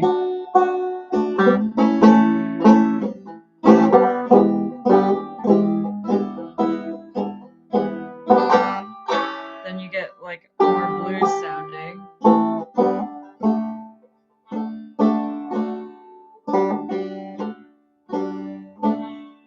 I don't understand why certain chords sound so soft on here. Like it sounds like a minor chord when I'm playing a D.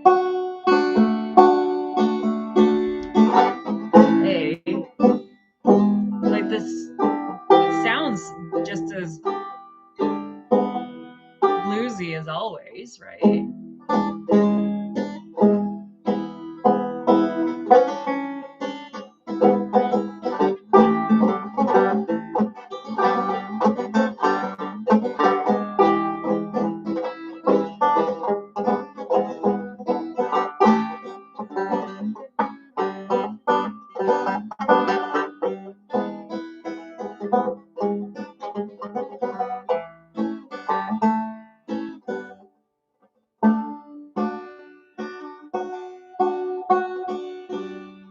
I wonder if it's almost more important to play this sound, because there's like a D where you have this one, and this one, but then you're also supposed to play this too, which would mean this, but my fingers are not having it because it can't understand this concept of this. And it doesn't sound that like it matters that much anyway, because it's just a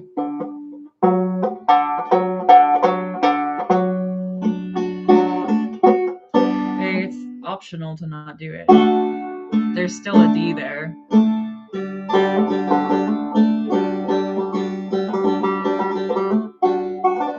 Because it's a D? So it's still a D. But this note is suggesting that we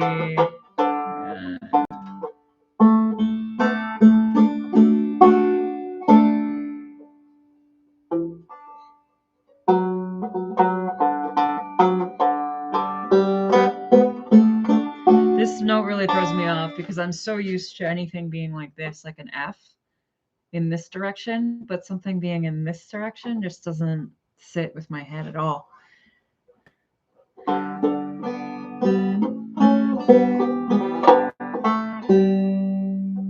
I'm really just liking this C.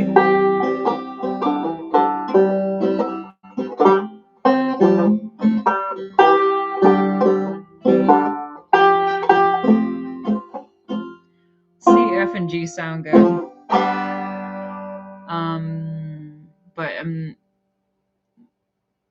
I don't really play songs and guitar in C, G, and F. So it's like it just doesn't sound the same. Anyway.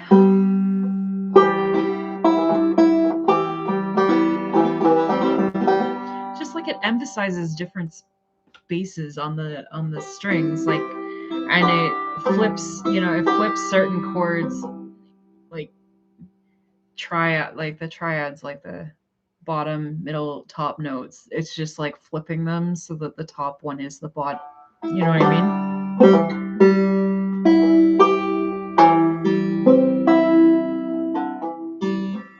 So that's obviously a C.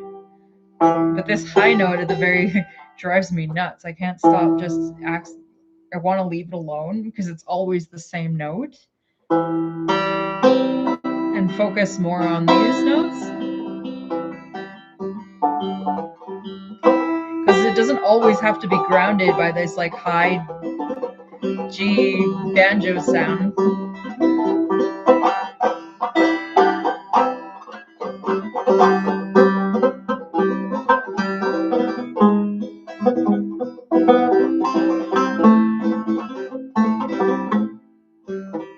C, A minor, F, G. What would be like Hallelujah? Would be C, F. No, it wouldn't. Okay, we are gonna get the guitar for a second just so I can think. This is so off-putting, this thing. Okay.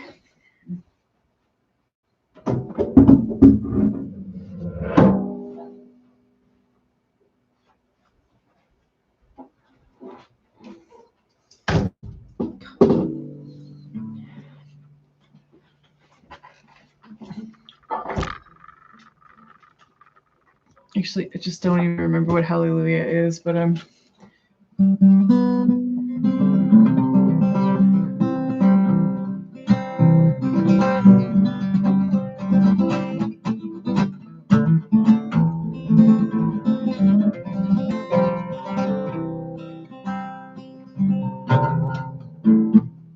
feels very weird to play this again.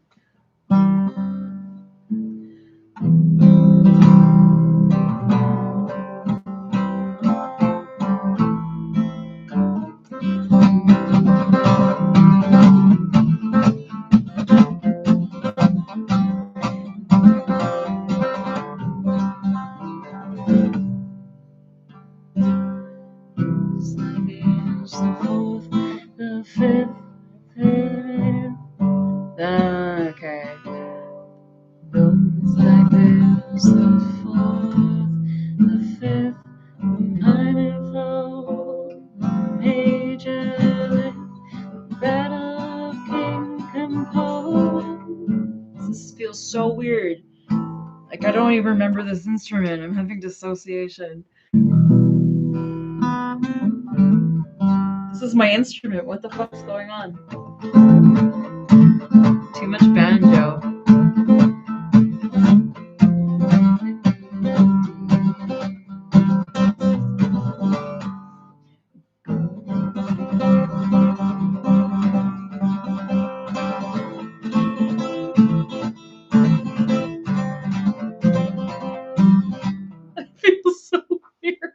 After banjo. It doesn't fit.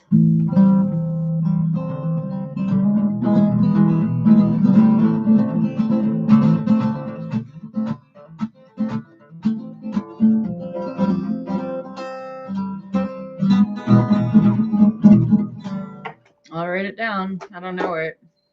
I'll look into it at some point. Armin Tufani. Gratitude.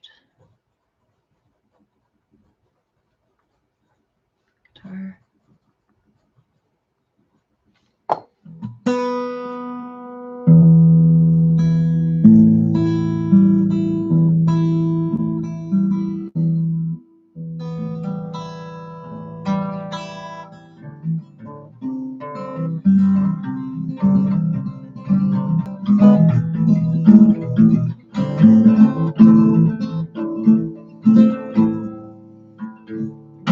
ghost hand feeling. Like I can't go from 5-string to 6-string to understand. My brain's not finding it.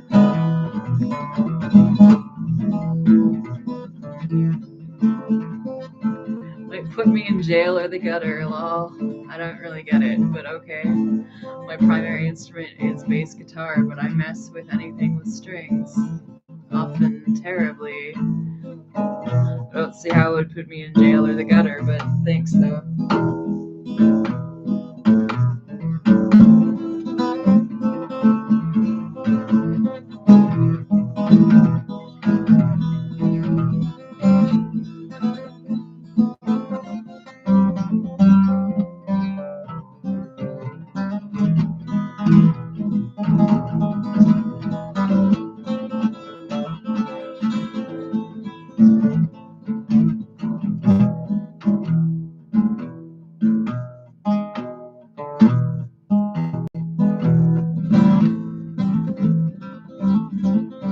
Okay, I'll have to ask a folk punk. I think this needs to be tuned. I can't do this.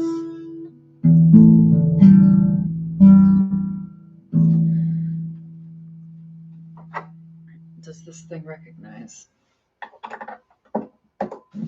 Ouch.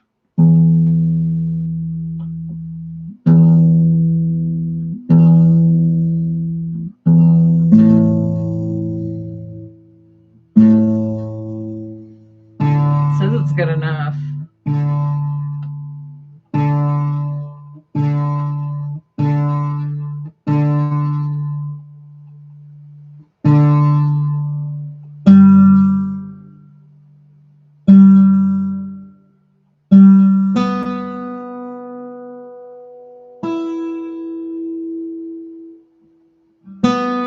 I never believe when I hear B that that's the right sound.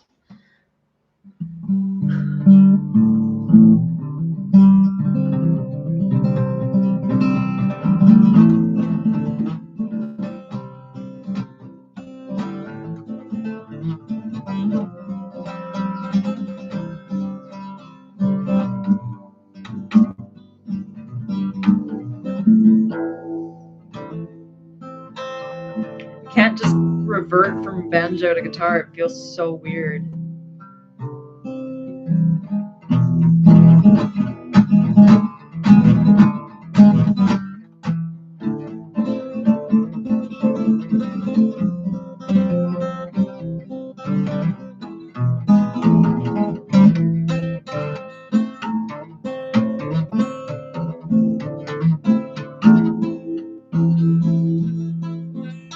It's because I'm doing this picking thing I never did before, and I don't like it.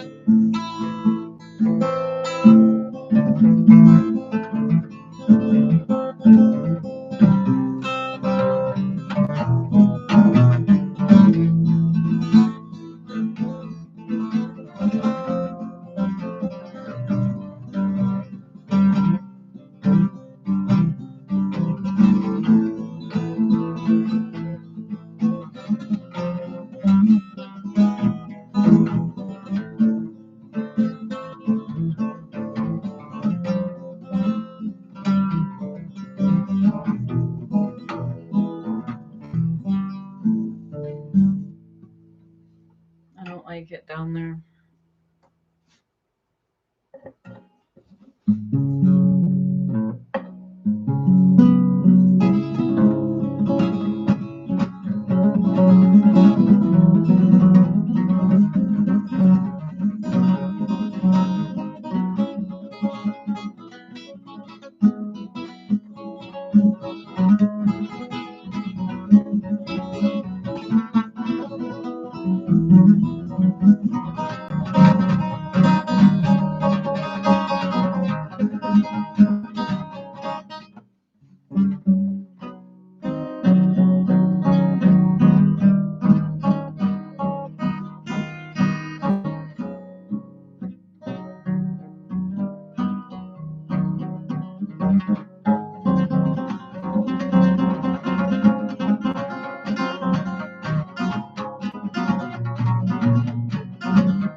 voice though. Used to be just like me and you. They used to be sweet little boys. Then something went horribly askew. Well, killing is their only source of joy. 'Cause everybody knows if you don't mind your mother's words, how wicked wind will blow. Ribbons from your curls, everybody moan, everybody shake you, butchers wanna catch you away. I like that song, but I can never find a version that I can do in my range. I also gotta think that if I just tried a different chords.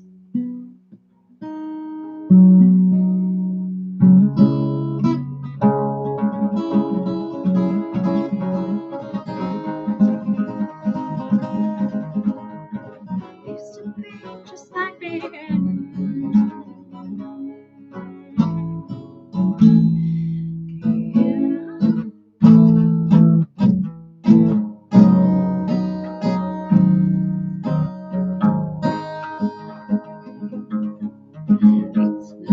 Sweet little boys and something went horribly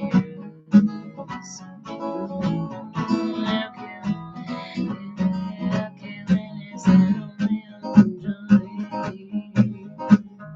'Cause everybody knows if you don't mind your father's words, so wicked wind will ribbons from your curls, everybody moan, everybody shake,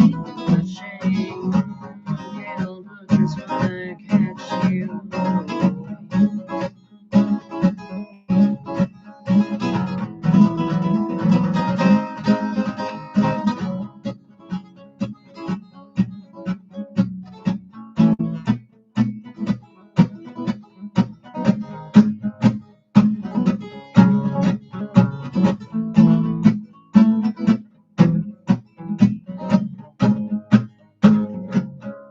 See, like, I don't play the banjo thing very often.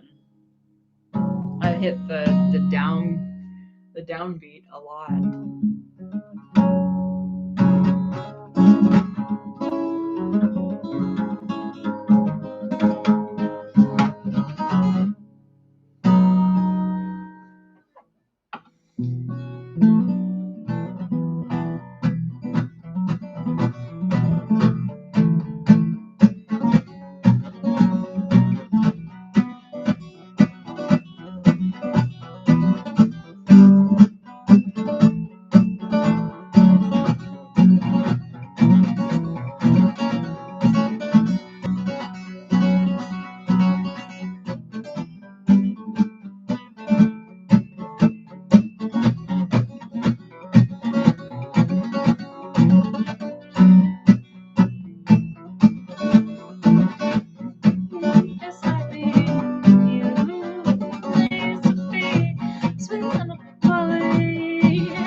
My fingers feel so weird.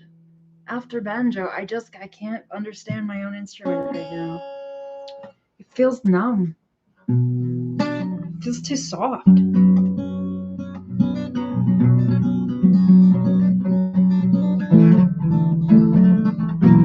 It's because it's muted compared to what a banjo does, what it goes ting, ting, ting.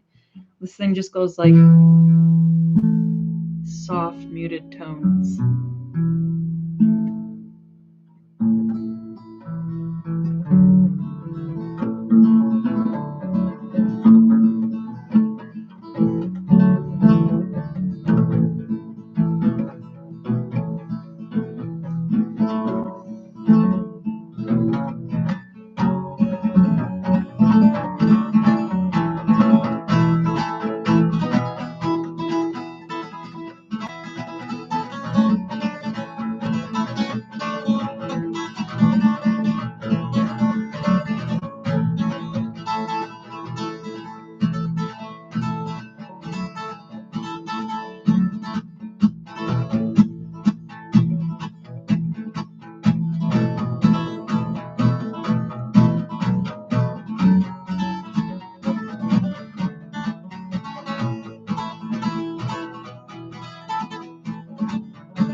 goodness.